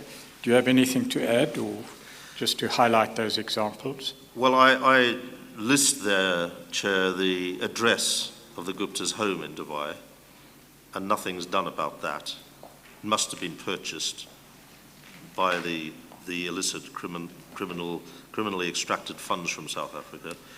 I'm also concerned about India, because India is a very important and respected global power, increasingly so. And the Guptas are Indian by birth. They have a number of family members and businesses and properties there. They've commissioned the building of a 200 million rand Shiva Dham temple using the laundered funds, and appear to be continuing to hemorrhage funds at an alarming rate, which will mean South African authorities can never repatriate them. For example, they recently funded a wedding for two of their sons of different brothers, Gupta brothers, reportedly costing 427 million rand in June 2019, just a few months ago.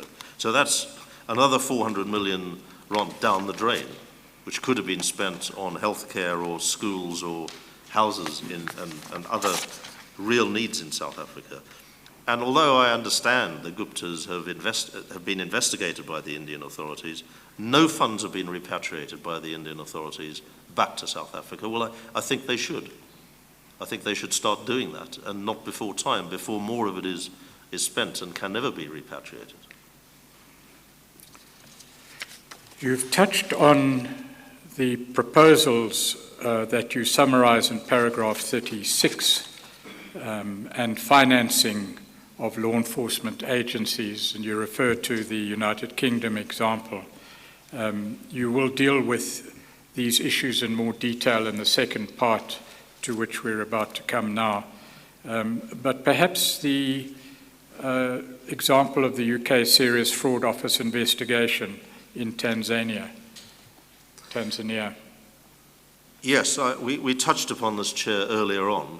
the Tanzanian example. And as I mentioned then, the Serious Fraud Office did investigate Standard Bank PLC's activities in Tanzania, and it led to $7 million being paid in compensation to the government of Tanzania, and over $25 million paid in fines and disgorgement of profits. So there was in this case penalties extracted, fines paid. And that is an example of what can be done if you had systematic international cooperation into financial crime. Just one example of what could be, potentially hundreds, if not thousands more. If we may move then to paragraph 38 and part 2 of your submission, Lord Hain. You have, by way of the examples tabulated in your statement, highlighted the problems, categories of problems, the nature of problems, individual issues that require to be addressed. And in part 12, you make certain submissions for the consideration of the chair as to how these could be addressed, particularly on the international stage. Yes, Chair. I describe it in paragraph 38, and some may wonder why I use this term, as given that international actors have been crucial to this corruption, money laundering, and state capture, it could be, the South African case could be used as an opportunity for the international community, including the businesses and banks concerned, to learn from the failures that they were responsible for and the weaknesses in the global regulatory system, to make changes soon and to enforce those changes. So some of the changes that in fact, all of the changes I've suggested. So this terrible episode could be an opportunity, but for that to happen, we need less warm words and more firm action. And we've seen plenty of warm words, including from my own government in the UK, and I'll come to that later on if I may, but very little firm action. Yes. And as a broad category of approach, you deal with a need for proactive cooperation in paragraph 39 that appears to be cardinal to your submissions. Perhaps you should place that on record if you would. Chair, it is indeed.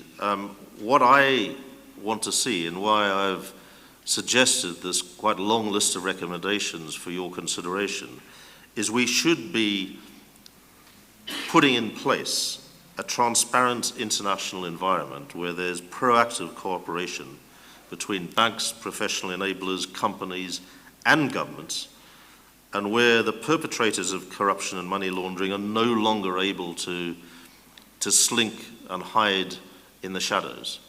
That clearly is not happening now. It clearly didn't happen in the case of the state capture of South Africa, and it needs to happen from now onwards. And again, I'm tired of lip service being paid to this, including in the UK Parliament when I've raised the matter. Oh yes, we totally understand and we're very concerned, and all these civil service drafted words that ministers utter, no doubt with some sincerity, but actually nothing happens. And I want to see something happen as a result of this that stops it ever happening again. Otherwise it will happen again, possibly in South Africa, possibly in another jurisdiction. Under the rubric then, Lord Hain, of, as you term it, proactive cooperation between banks, professional enablers, companies and states, you deal specifically in paragraphs 40 and 41 with banks and professional enablers in general terms, and then you deal with specifics in paragraph 42. Is there anything you need to add, perhaps highlight one or two issues that we've spoken about in paragraph 40 and 41? Just very succinctly, I hope, Chair, to simply say that within the private sector, the banks and the professional enablers, I mean by that the lawyers, the auditors and so on, they have the most significant role to play in combating international crime. I have alluded to this point earlier on. But I think it should be a real source of shame for the world's leading economies and banking institutions and professional enablers that they have been conniving and facilitating these corrupt practices. And by corporates that are headquartered in London, in New York, in Delhi and Shanghai, for example. And I just make this point too, and I feel this myself, and I guess you might too, Chair, that the average honest citizen on modest or immediate income has to jump through all sorts of hoops of time-consuming, frustrating bureaucracy to open a bank account or to move money, just between relatives or, whatever it might be of a legitimate kind, booking a holiday, a foreign holiday or whatever it might be. We are all put under stringent observation and have to jump through stringent multiple hoops. But then when it comes to money laundering and criminality on this huge scale, a blind eye is turned to the Guptas and their cronies and allies on a gargantuan scale. And I just feel that the international institutions, from governments to banks and corporates, really ought to answer for this. Why they haven't adopted the same stringent curbs and checks and transparency they apply to us as ordinary citizens on the criminals and the looters. In paragraph 41, Lord Hain, you deal with an important feature of the modern banking system, in fact, the modern world, and that's the digital footprint, which is in itself a technological enabler of the problems you've highlighted. Do you want to deal with that, please? If I may, I'm not an expert in this field, Chair, but as I understand it, all the money that is moved around the world leaves a digital footprint, because that's the way it's moved electronically, in a digital fashion.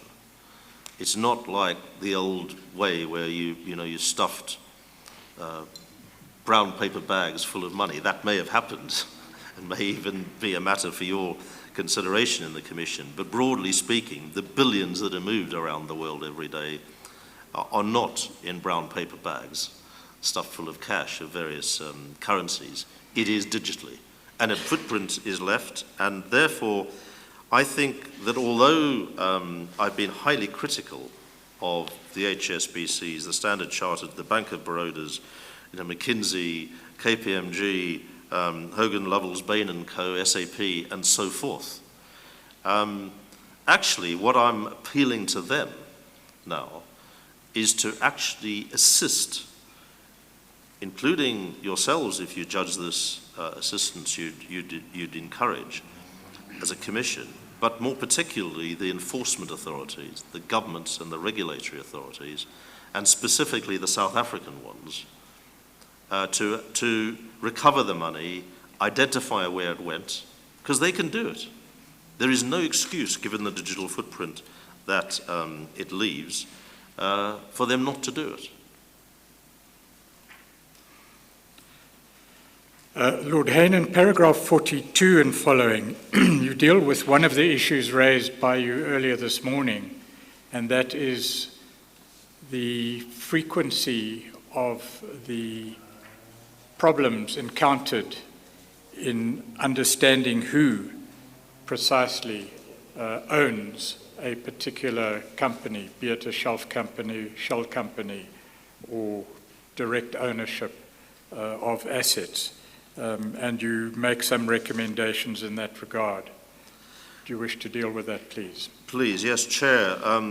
I recommend the creation in South Africa of a public register of beneficial owners within the next 6 months, and for you to consider that recommendation, and the strengthening of the audit program of banks and professional enablers' due diligence responsibilities in South Africa. By ultimate beneficial owners, I mean, and why a register would be important, because this would ensure, and I refer to, I'm not sure which document it is, but one of those that I deposited, I refer there to what I mean by this, which would be transparency, a UBO register, an ultimate beneficial owners register. That's to say the person who, or the persons who ultimately own the entity, even if they're, as I described it before, their identity is shielded through a series of buffer companies in between. For record purposes, Lord Hain, may I refer you to the folder QQD. Indeed. Behind the first divider, you there have included a note on the concept ultimate beneficial owners, either for your reference or simply to record that that is your note. That is my note, Chair, and it refers in particular to paragraph 44. But I think it would be a very useful, incredibly useful step towards transparency, in that it would ensure transparency around ownership in relation to government contracts, specifically. It would also assist in determining whether a company or its owners have the appropriate experience to carry out a project which a state arm is contracting them for.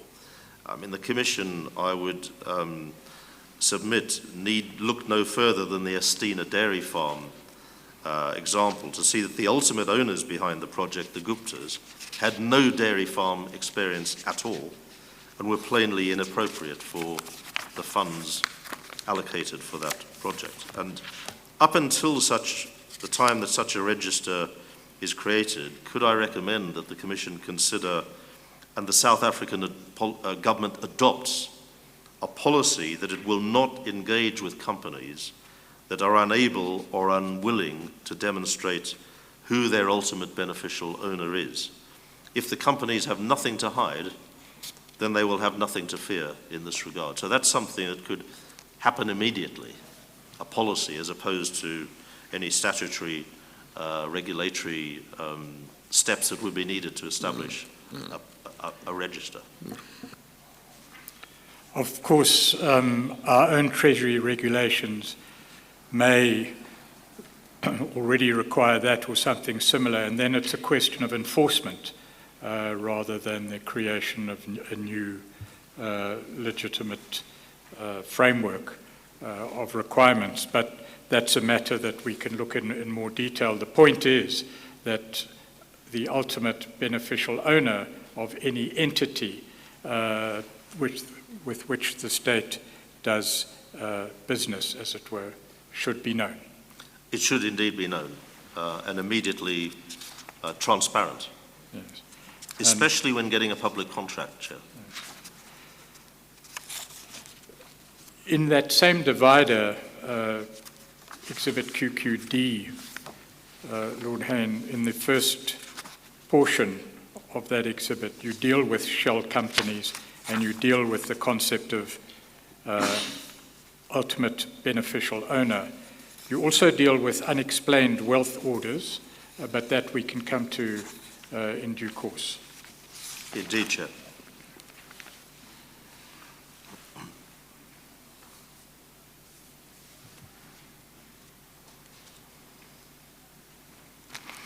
And then in paragraph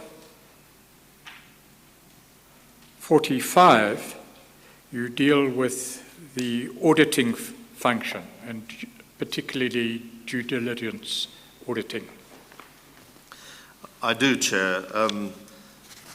I think that, and I would recommend that in order to ensure that banks and professional enablers are held to account for their risk assessments of customers and transactions, I recommend that there's a program of auditing, and I recommend that the program for auditing the due diligence carried out by these entities in South Africa is improved. Currently, the South African Reserve Bank audits banks on a regular basis under the Financial Intelligence Centre Act 2001, and I reference that in paragraph 45. And the South African Reserve Bank is also responsible. The South African Reserve Bank Act of 1989 is also material here. And reports on the audits are then published and substantial fines imposed on any non-compliance. But I would like to make an additional point that given the point we've discussed before, the significant role that banks and professional enablers played in facilitating state capture, could I suggest that the Reserve Bank carries out a greater number of audits on these entities, particularly those that have been identified as not complying with anti-money laundering previously? And this is the crucial point, if I may, Chair. These audits should take place without notice, and a random sample of due diligence files in those entities should be reviewed. That isn't the case at the moment, because that would make it difficult for banks and professional auditors to hide, professional enablers to hide their compliance failures. And then key findings from the reviews, to the extent that they do not assist criminals trying to beat banks' controls, there should be a root causes analysis, and an overall score should be made publicly available, as should personal undertakings by senior headquartered management to timelines and funding, guaranteeing commitments made by the relevant bank's local branch to any critical remediation work. Because in this way, Chair, I would suggest that the public, business and government can be helped to reach decisions about which banks live up to their ethical claims and deserve increased business, including from government. But the important point is, unlike what happens at the present time when notice is given of these audit visits, they should take place without notice, and obviously only review a bit of information, so that what has been happening, I think, is that the entities concerned, including the banks, make sure, understandably, that everything is spick and span by the time the knock on the door comes from the auditor on the date that they've been notified. For the record, Chair, at your own instance and at the instance of the legal team, the whole function of the regulatory authorities in relation to financial transactions is the subject matter of investigation, and the product of that, particularly auditing, whether that takes place privately or as a state function, will allow you, with respect, Chair, to consider recommendations in that regard. You then deal in paragraph 46, Lord Hain, with information sharing, and you refer to certain entities or institutions, private and... We're back to his main statement, right? Yes, paragraph 46. Yeah. You refer there to certain institutions that exist internationally, and their existence and function may be instructive for the South African experience. In the bundle QQD, behind the second divider, you have made certain notes in relation to some or all of these entities, and you refer to them in paragraph 46. If you could shed some light on what you say, please, in paragraph 46 and following. Yes, Chair, I do. These are recommendations for the South Africa to consider, and for your Commission, Chair, to consider in establishing bodies that have been established elsewhere, including in the United Kingdom, and have operated quite successfully. Perhaps it might be easier, because it's quite complicated. That's the reason I submitted this additional note that you have referred, that Advocate Pretorius has referred to. If I take, for example, the UK's Joint Money Laundering Steering Group, some unpronounceable acronym, GEMS, or whatever it is, JMLSG, Joint Money Laundering Steering Group. And I recommend that South Africa establishes within the next 12 months. If I briefly describe what it is, it covers policy and good practice. So it consists of all the leading UK trade associations in the financial services industry, the Association of British Insurers, the Association of Foreign Banks, UK Finance. There's a whole list of members that you could, there's a link in the note which could be identified. And the focus is really to spread good practice in banks in countering money laundering and give practical assistance in interpreting the UK money laundering regulations. And it publishes industry guidance and regularly reviews the guidance to make changes and additions as required. And it provides regular updates on various money laundering regulations in force. So that's what it is, and I recommend that that is done to allow, what it particularly does is allow, it allows good practice, basically. And then there's the question of implementing legislation to allow voluntary sharing of data between banks where there's a suspicion of money laundering. I mentioned, Chair, earlier on this obstacle of client confidentiality, which is always cited, as it was by Standard Chartered, as I addressed earlier on this morning. It's always cited client confidentiality as an obstacle to transparency and sharing of data, not with the public, but between the banks. And I think that we need to establish a body, we need to have legislation that allows that voluntary sharing. We then need to consider the establishment of another body which replicates another UK institution, the Joint Money Laundering Intelligence Task Force, GMLIT, and that should be done in South Africa within the next 12 months if the Commission so recommends. And GMLIT is a body that is really about enforcement, whereas the Joint Money Laundering Steering Group is about policy and good practice recommendations.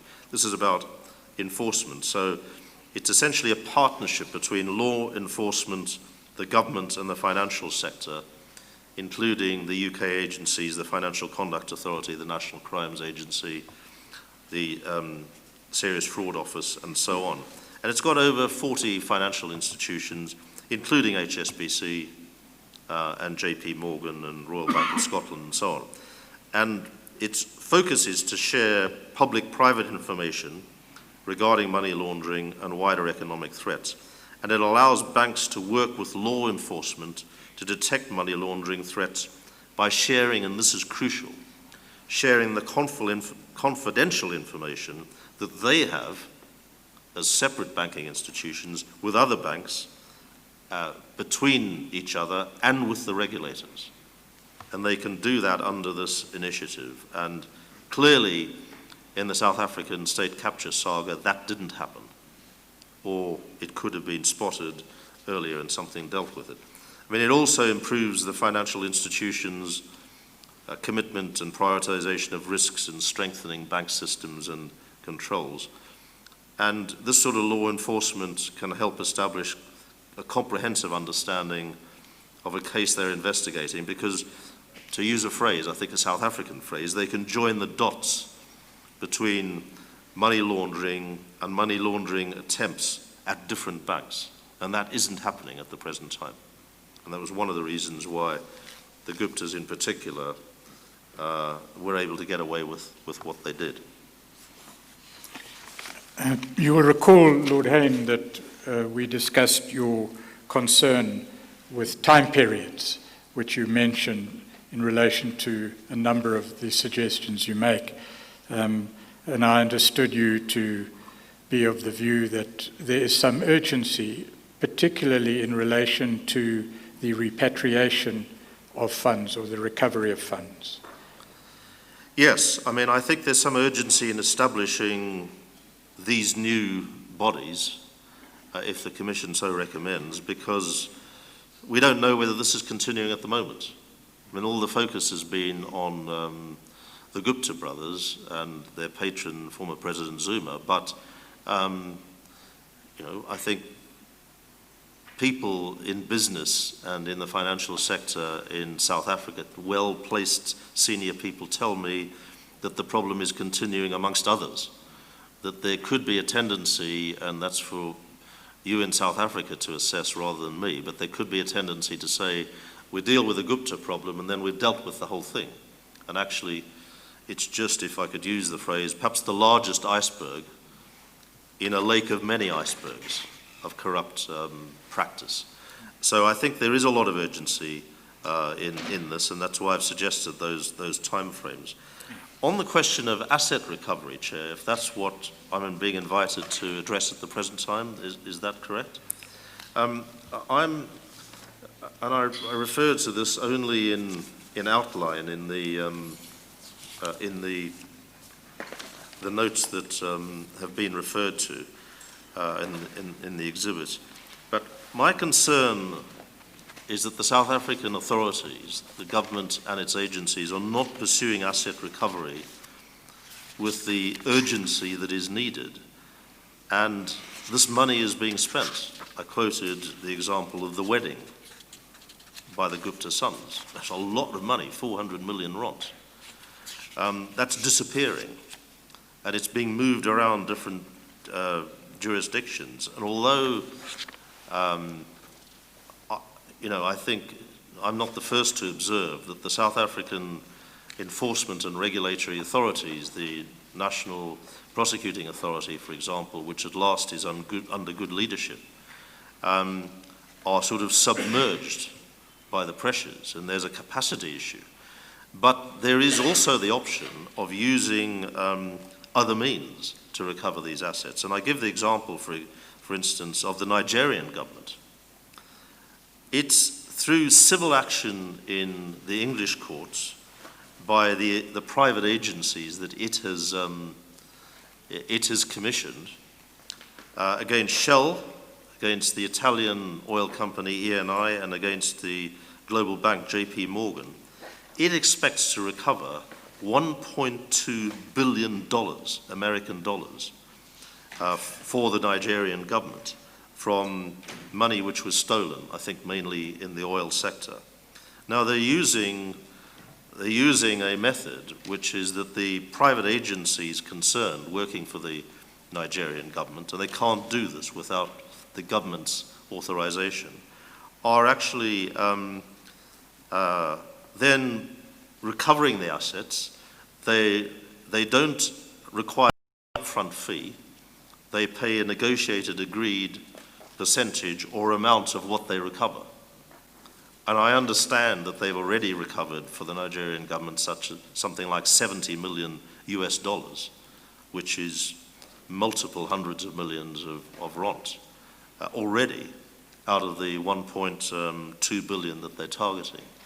And I think the Commission might want to consider that example to, as it were, jog the elbow of the government and the enforcement authorities to see whether this might be an option for them, if their own resources, as was the case in Nigeria. And Nigeria isn't dealing with the legacy particularly, although there's widespread corruption in the country that's well known, particularly dealing with the state capture problem that South Africa has faced.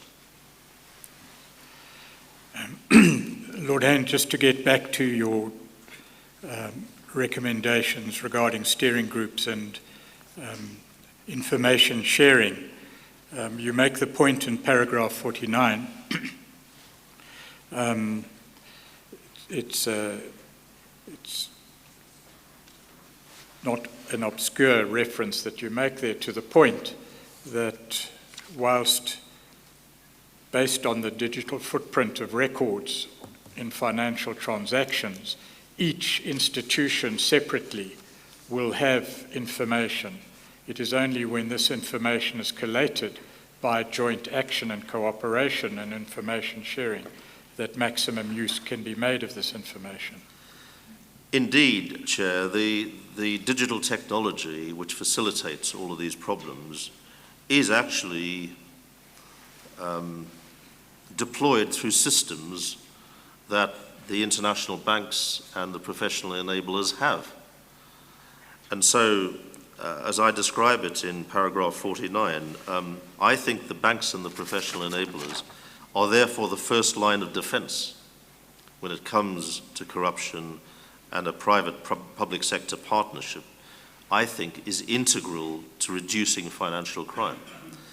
It isn't just a question, and I would suggest that the Commission focuses on this matter. It's not just a question for the official state regulators or enforcement authorities, desperately under-resourced, and with the limited capacity that sadly they have in South Africa, not least as a result of the disease of state capture.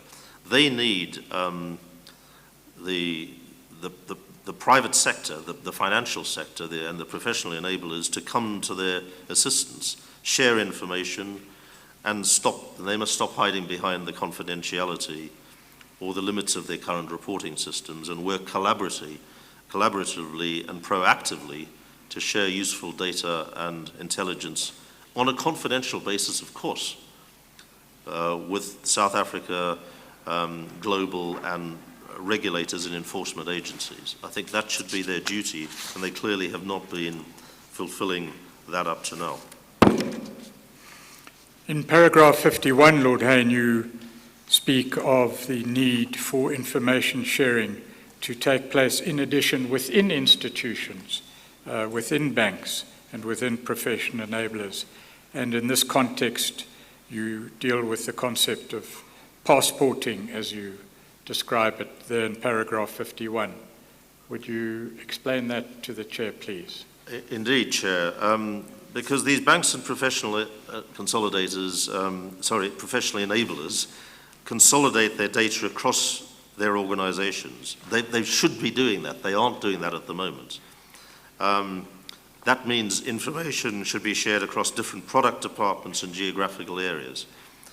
And then that will help prevent passporting, and I'll explain this, whereby criminals gain access to the financial institution's multinational network through a less regulated jurisdictional product area. We've touched on this earlier this morning. But I don't believe that banks and professional enablers should be allowed to claim ignorance of the activities of branches placed in a jurisdiction in a bank's multinational operations, where anti-money laundering policies and procedures are not as rigorous as, for example, in South Africa or Britain. I don't think that they should be able to claim ignorance of this, or where they're kind of opaque banking and corporate structures. And again, we need to look no further than the activities of the Bank of Baroda, the South African branch of it. For example, in paragraph 13 of my submission, which we've touched on earlier, for example of how a local bank branch was exploited to gain, here in Johannesburg, was exploited to gain access to the global bank's infrastructure. Perhaps if I just say, I don't think I've covered this morning, but if I have, perhaps I can be Not in the detail that you are dealing with at the moment, and perhaps it would be instructive. We have an example of a bank saying that what happens in another jurisdiction is at least to a degree inaccessible to us. And I think that is, if I may say, the point that you're making, that a bank should not be enabled or allowed or permitted, or shouldn't at least, say that that happened in another jurisdiction and therefore it's beyond our control and jurisdiction. Yes, Chair. I mean, I touched on this earlier in respect of my rebuttal of Standard Chartered's response, because part of that response was saying the Joburg branch has no locus in Dubai, with its Dubai branch of the International Standard Chartered Bank, even though the money left the Joburg branch into the Dubai branch and went through that common pipeline that they share, as it were, digitally share. And this issue of passporting, I think that they've got to... If I may interrupt, I apologize, Lord Hain. Chair, the note is in the last divider in Exhibit QQD. That's in QQD. Yes, behind the last divider. Okay. Thank you. I hope, Chair, if I may ask this, that my private email, which is on that, is not disclosed when this is before the Commission in any public way. We'll delete it assiduously. We'll take care of that. Great. It's not to detract from the evidence that you're giving regarding no. transparency. So I'm making a plea for banks and professional enablers to consolidate their data across their own boundaries and organizations. And that will prevent this phenomenon of passporting, whereby criminals gain access to a financial institution's multinational network through a less regulated jurisdictional product area. And banks and professional enablers should not be allowed to claim ignorance of the activities of branches placed in a jurisdiction elsewhere in its multinational operations where anti-money laundering policies and procedures are not as rigorous. And that's exactly what Standard Chartered have done in their response to my evidence to the Commission. They've said it's nothing to do with us. Many of the services they need are actually complicated and best provided through a large or global bank. For example, opening up of offshore trust accounts. So the truth is, as I see it, this is one international bank. And instead of the left hand in Joburg not knowing or claiming not to know what the right hand in Dubai is doing, they should be both accept their responsibilities. And that clearly isn't happening. And, you know, what happens is that in the case of the Guptas and other criminals, they don't go to the headquarters of the bank concerned, which might have more stringent compliance procedures where they're more experienced, or where, in the case of London headquarters, those anti-money laundering checks may be quite good. What will happen is a criminal opens a basic account in a part of the bank that has not rigorously implemented anti-money laundering procedures, and where checks, for example, in a high-risk country where there's poor infrastructure, are poor, and use that to passport the funds through much more complex banking arrangements. And because a banking headquarters can say it's relied on its subsidiary to perform these anti-money laundering checks and keep them up to date, and then if anything goes wrong, simply blame the local bank, the local branch of the bank, that's not acceptable as far as I'm concerned. The only way to make the global banking system work properly is for banks to control internal passporting and share best practice and information much more freely, also with other banks and with regulators. I mean, what is happening here is the criminals are clever, they're always ahead of the game, and the banks must be cleverer still and try to get ahead of the game as well, and operate much more seamlessly across between their international, different global branches in different jurisdictions, rather than pretending that they're separate, even though they are an international bank that permits funds to move between their branches. And just to go back to your own proposals in the submissions, the creation or participation in the institutions that you've mentioned will facilitate this not only within financial institutions, but between financial institutions. Indeed, that is correct, Chair. It's not just within financial institutions, but between, and they just don't do this enough at the present time. So if we take the Gupta example, the Guptas were laundering money through Bank of Baroda. They were separately laundering money through HSBC. And then thirdly, they were laundering money through Standard Chartered, and I've given the evidence, and it's before you. They were not talking to each other, as far as we know, those banks, with this parallel money laundering going on. If they had been, then maybe they would have had a mutual system of spotting it and doing something about it. So that's the point I'm making. Effectively, the Guptas and other criminals are able to just choose a bank and then, take their illicit funds through its global networks. Then they go to another bank branch and do the same thing. Then they go to another bank branch and do the same thing. And the one doesn't, or claims it doesn't know what's happening in the other, and that's just not good enough.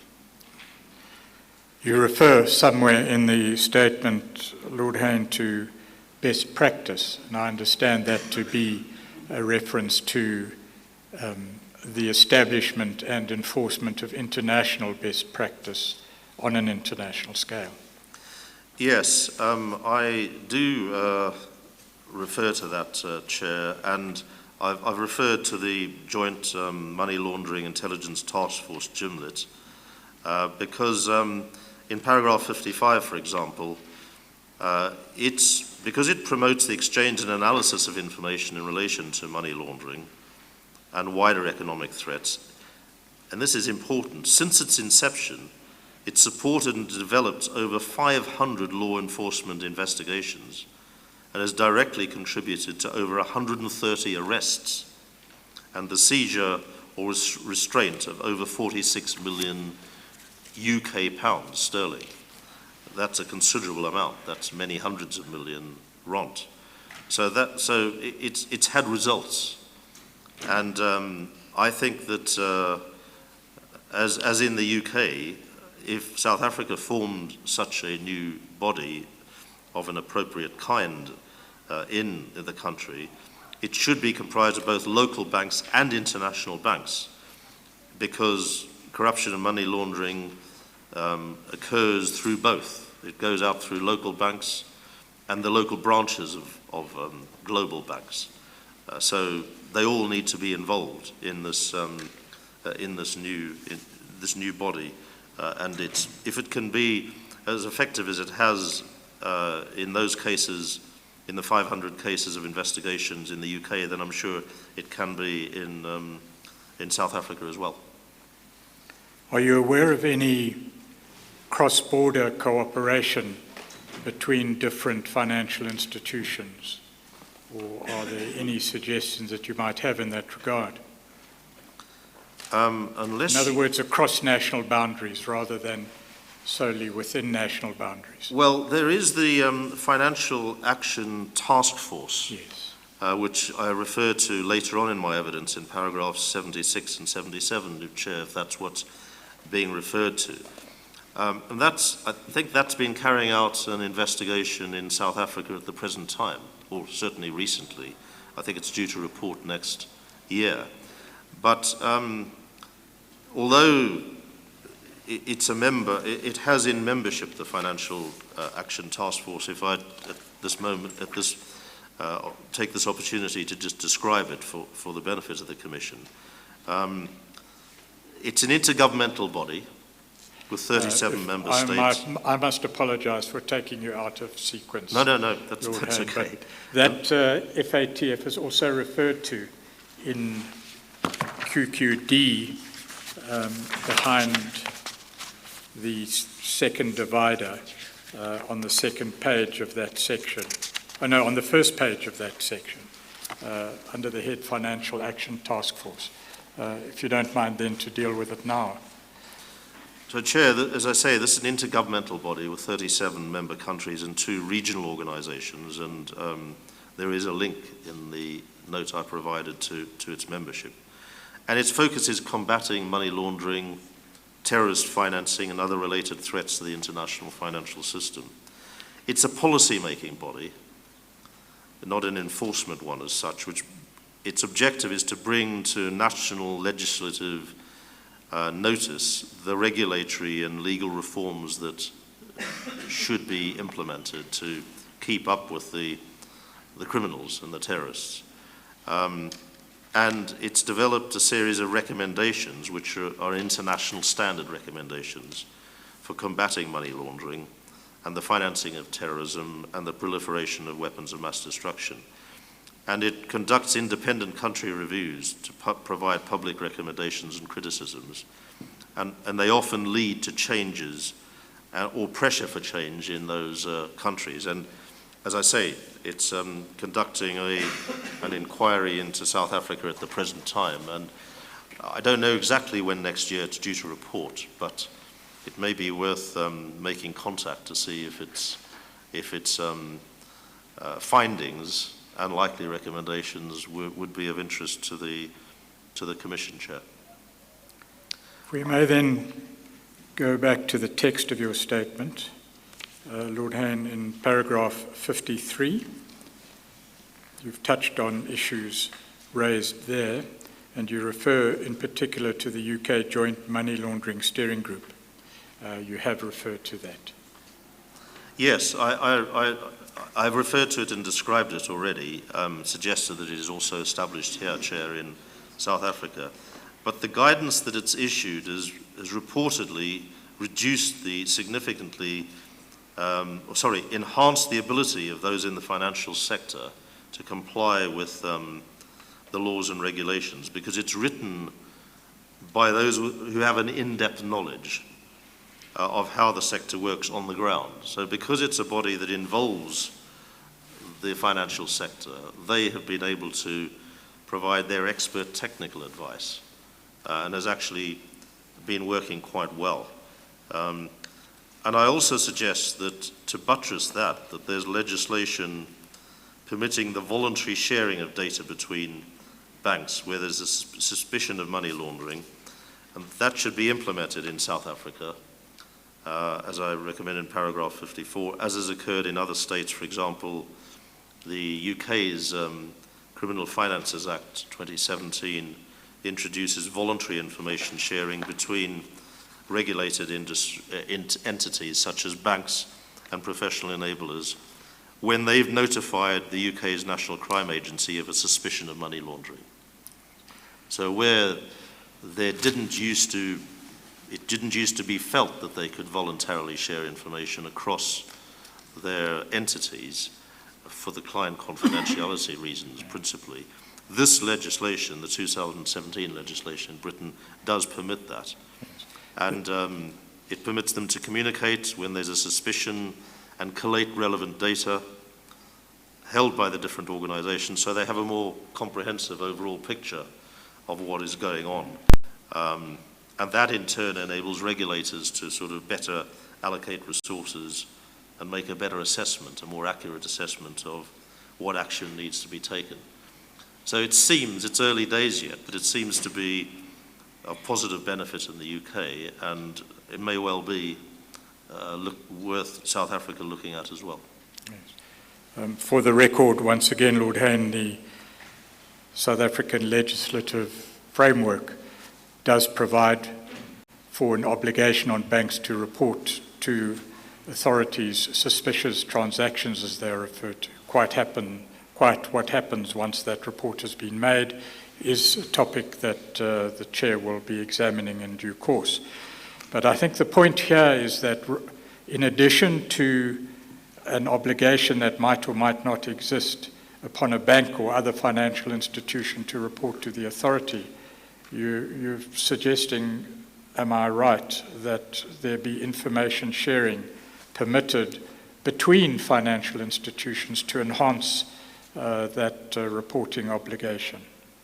Indeed, Chairs, that's voluntary information sharing permitted in real time, because inevitably the regulatory authorities or the enforcement agencies come afterwards.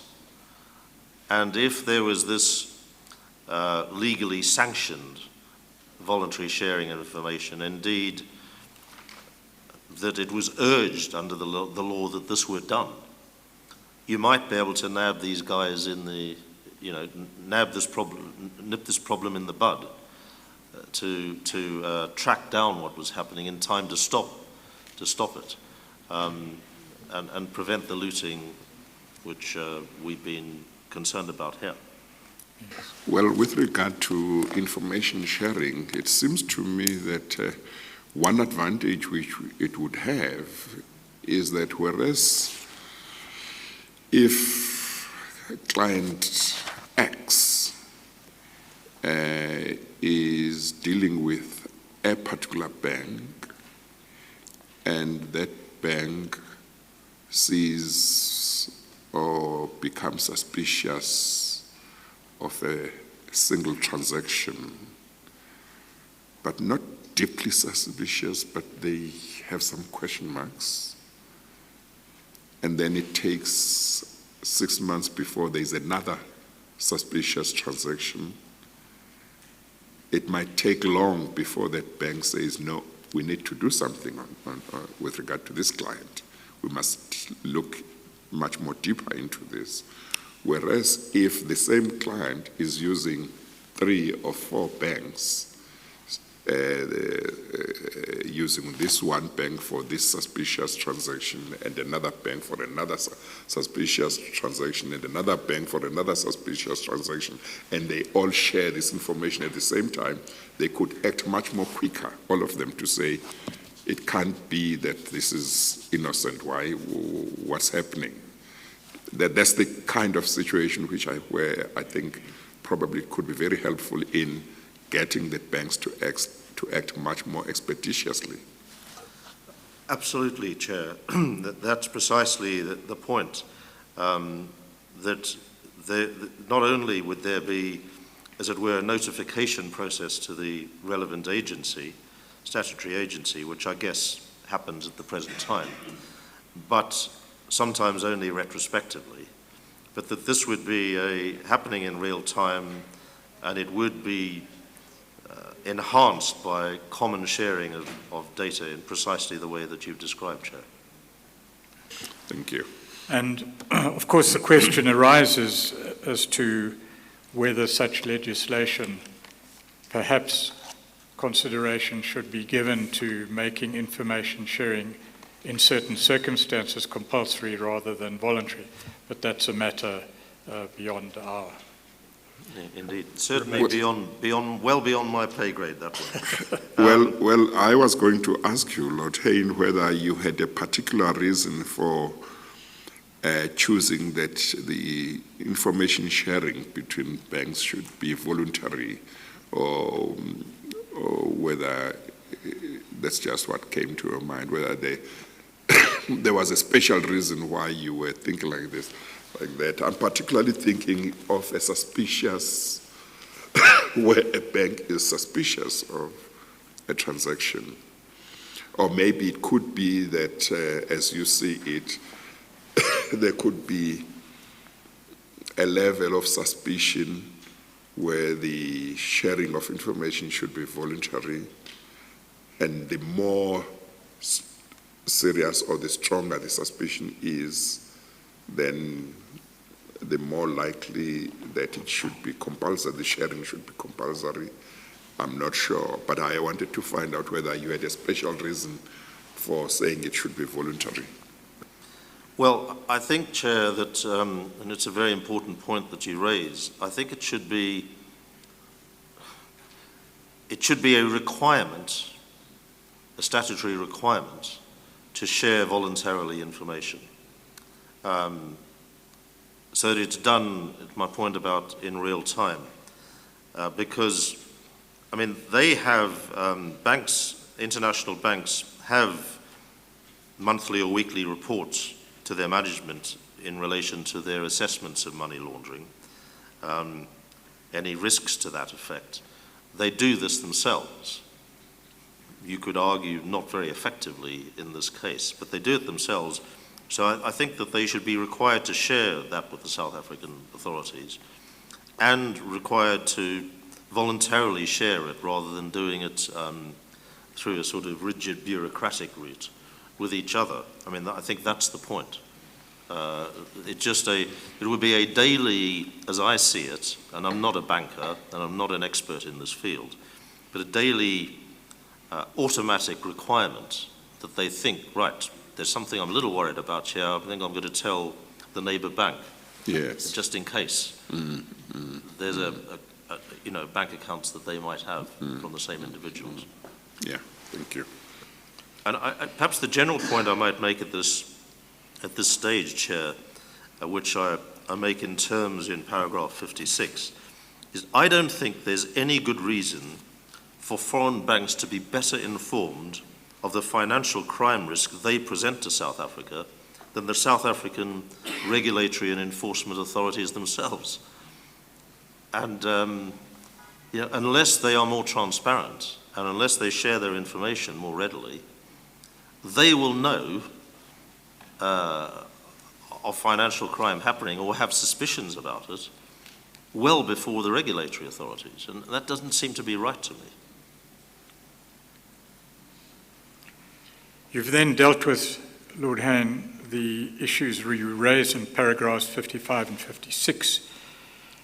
Unless there's anything you wish to add in that regard, perhaps you could explain under the head self-policing the steps that you think should be considered in that regard. I would, if I may, Chair, then move to recommendation in paragraph 57, where I suggest additional penalties of a statutory kind for banks and professional enablers for failure to self-monitor through the removal or suspension of banking licenses and a senior manager's regime, and I'll explain what I mean by that. So that in addition to the banks and professional enablers sharing data between themselves in the way that we've discussed, they should make much better use of the data they have by systematically, fastidiously even, ensuring that it's utilized to identify potential criminal activity. They should take proactive responsibility for monitoring their adherence to anti-money laundering regulations and internal anti-corruption policies, rather than relying on regulators to oversee and intervene when legislation's been breached and crimes have already been committed. So, for example, in paragraph 58, Chair, I mention what I describe as the Bank of Baroda's willful indifference to the Guptas' shady dealings, only closing their accounts very late in the day, after the billions have already been laundered through them. That's a shameful example of complicity in state capture, corruption and criminality. And the Bank of Baroda, in my view, should have been punished for its actions. Well, it hasn't been. It's sort of got some public opprobrium for it, but it hasn't actually been punished. It should be. And that's what I mean by the penalties, the additional penalties that are needed. And I then go on in paragraph 59 to describe, other changes that might be needed when it's Before we appropriate. get there, just to refer back to the example that we discussed earlier this morning, Lord Hain, that perhaps it's too late when the law enforcement agency comes knocking on the door, that the remedial steps of detection and prevention should be compulsory before that. Indeed, Chair. I mean, by the time the regulators and the enforcement agencies come in and knock on the door, the horse has bolted. The money's gone. And that's why I keep coming back to the banks and professional enablers, both culpability and responsibility here, to stop the horse bolting. Because otherwise they are the ones who've enabled it to bolt in that way before anything can be done about it. You wanted to deal with paragraph 59, Lord Hain. Chair, if I may, yes, because I also think that to encourage the really strict adherence to money laundering regulations, banks and professional enablers should face additional sanctions at both an organizational and an individual level, in addition to those already included in current anti-money laundering legislation. On an organizational level, licenses should be immediately stripped from banks if they consistently fail to meet anti-money laundering standards expected. And licenses should be automatically suspended pending investigation if it is suspected that they facilitated money laundering or corruption. I think this would act as a powerful deterrent to them not to repeat or replicate what happened with the Guptas, and I should think many others. On an individual level, and this is the senior managers regime point that I referred to earlier, on an individual level, I suggest for your consideration the introduction of a senior managers regime whereby senior management is personally responsible for the failures of their company over money laundering and corruption. So it's not just the corporate, but it's the individual managers. And punishment should include the removal of permission to work for any regulated entity in this field, such as a bank, for example, fines and perhaps even prison for the most serious offences. I think that would encourage management to take a much more active role in ensuring that the institution adopts the necessary stringent anti-money laundering procedures and policies, rather than simply seeing that this is a corporate responsibility, which may result in a fine on the corporation. But actually, it's the individual manager who's held to account, could lose their job, could face criminal penalties as a result of that corporate failure that they might themselves have been responsible for. In paragraph 60 and following, Lord Hain, you deal with corporates and what perhaps they might consider by way of joint cooperation between corporates in order to deal with the issues you've raised in your submissions. And you refer to the Extractive Industries Transparency Initiative. That also is referred to in your notes in Exhibit QQD, if I'm correct. I think It may not be. I'm just trying to find it, if I may, Chair. You deal with that on page 3 behind the first divider, very briefly. But perhaps you should just rely on what you say in paragraph 62, which is more explicit. I do deal with it in page 3, but I think paragraph 62, Chair, is much more detailed. What I'm recommending here is the establishment of standards for good governance based on the Extractive Industries Transparency Initiative, known as EITI. It's a global standard for good governance of businesses operating, particularly in the mining, oil, gas, and other extractive industries, and it promotes greater transparency and accountability amongst industry players to combat corruption and money laundering. And these industries have been notoriously vulnerable to those problems. So those that sign up to it have to adhere to EITI standards to publicly disclose information from the point of extraction right up to how the public is benefited. So it's a kind of good practice standard that they sign up to. And then government, companies, civil society are expected to collaborate and cooperate to promote greater understanding of resource management and prevent improper exploitation of resources in countries, for example, South Africa. And so EITI members, for instance, are required to disclose information on how their sector is managed so that there's an understanding of the laws and procedures for the award of production licenses. And this information should include the process for awarding a license, information about the recipient of a license, and any other issues that are relevant to the tender framework. And the point is that disclosure of this level and type of information makes it difficult for licenses to be awarded outside the established framework without attracting criticism and challenge from bidders and the public.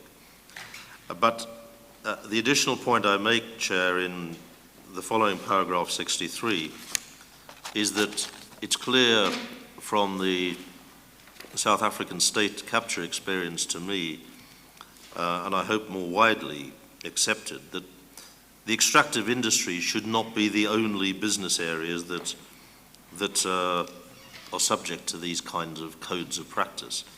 Because although they've been historically vulnerable to corruption, they're not the only ones. And as I understand it, the international community is in the process of considering establishing EITI equivalents in other vulnerable business areas that could benefit from increased transparency, particularly the state procurement contracts, which have been a big problem in South Africa. And I detail there in paragraph 63 the kind of issues that would require a level of visibility around a successful tender party, which would make it easier for the government or somebody else to better understand who they're doing business with and whether that person poses a financial crime risk.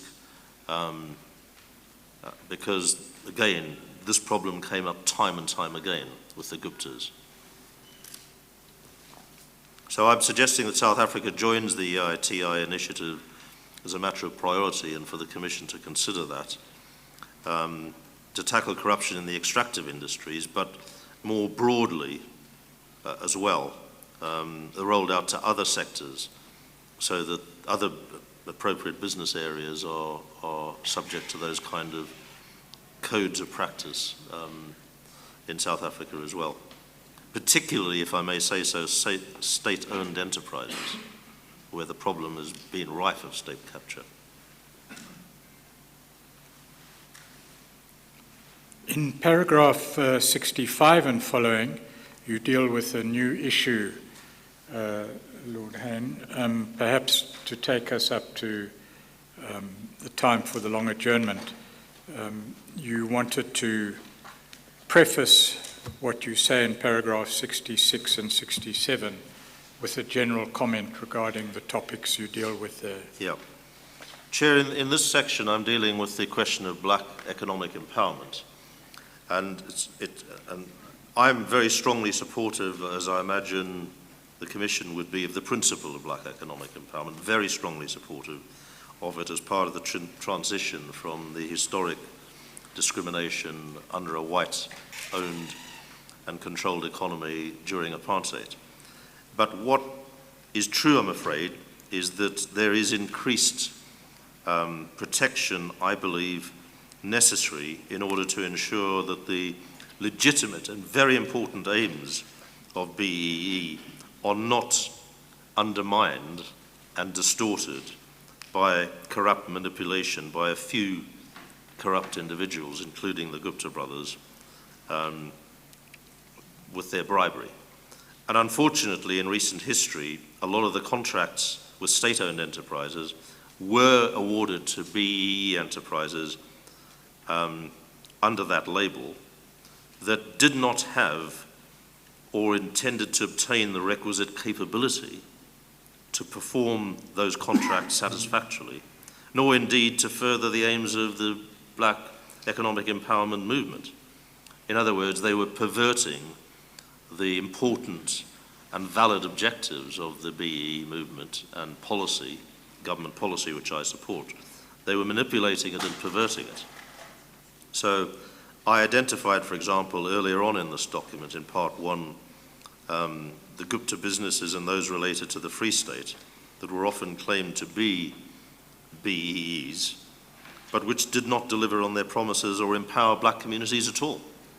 So they were a convenient mechanism for looting rather than to further the very important objectives of the BEE policy. And the communities themselves didn't benefit, as classically in the Estina dairy farm example, which is a kind of flashing lights example of this problem. So I'm suggesting that there should be better regulation and promotion of the BEE program beyond the general recommendations that I've made in this area for businesses, to ensure that actually the benefits really do accrue to the people, the communities, the black communities that are, as is the intention of the policy. So I think that in addition to the transparency of ownership and information sharing issues, which we've touched upon so far in my evidence, I think there should be increased transparency around whether a black economic empowerment organisation or party, first of all, has a relevant track record in the field concerned. Secondly, meets basic upskilling requirements to perform a contract, specifically that they do actually hire and train fresh black employees to the number and qualifications required to deliver that contract competently. And thirdly, satisfactorily perform their contract against key performance indicators, including final sign-off on completion. The number of employees retained by businesses claiming to operate as BEE enterprises should also be carefully recorded, verified and disclosed, as those that have exploited the BEE initiative usually create a shell company, in other words, a front company, posing as a BEE company, but actually having very few employees, many fewer than would be needed to deliver the contract, solely to win the contract, and then to loot as they have done. So, in other words, they are distorting and perverting the admirable and vital objectives of BEE. And I think that additional transparency is needed in the form of also regular public updates through the Department of Public Enterprises websites and a whistleblowing hotline for the reporting of breaches. And as I say, and perhaps I would conclude this point, if I may, Chair, obviously to all of us, I'm sure, and to me as well, the BEE programme is really important for the future of South Africa, and it shouldn't be criminally and exploited and manipulated by the state capture individuals, as they did over a protracted period. There should be greater transparency and accountability to ensure that the initiative, first of all, benefits the people that it was designed to benefit, and secondly, the South African people are provided with the goods and services promised under a state contract, which in many cases under the Guptas never happened. And thirdly, the financial institutions who bank BEEs are scrutinise what's going on much more effectively. And in that way, the press and local communities could identify, if I may describe them, as rogue BEEs, so that they can't move any ill-gotten rents abroad or passport them out of the country in the way that was so consistently done. It wouldn't be as easy for them to do it. And in that context, just one last point, Lord Hain, you raised the issue that we have dealt with and perhaps will deal with again, and that is the need to identify true beneficial ownership. Indeed, that is absolutely crucial to all of this. The point covered in paragraph 44 and my recommendation for a register and so on, it is really, really important in the BEE area as well. Yes. Would that be a convenient time for the long adjournment? Yeah. Let's take the lunch break, and then we'll resume at 2:05. Sure. And we will finish today. All rise.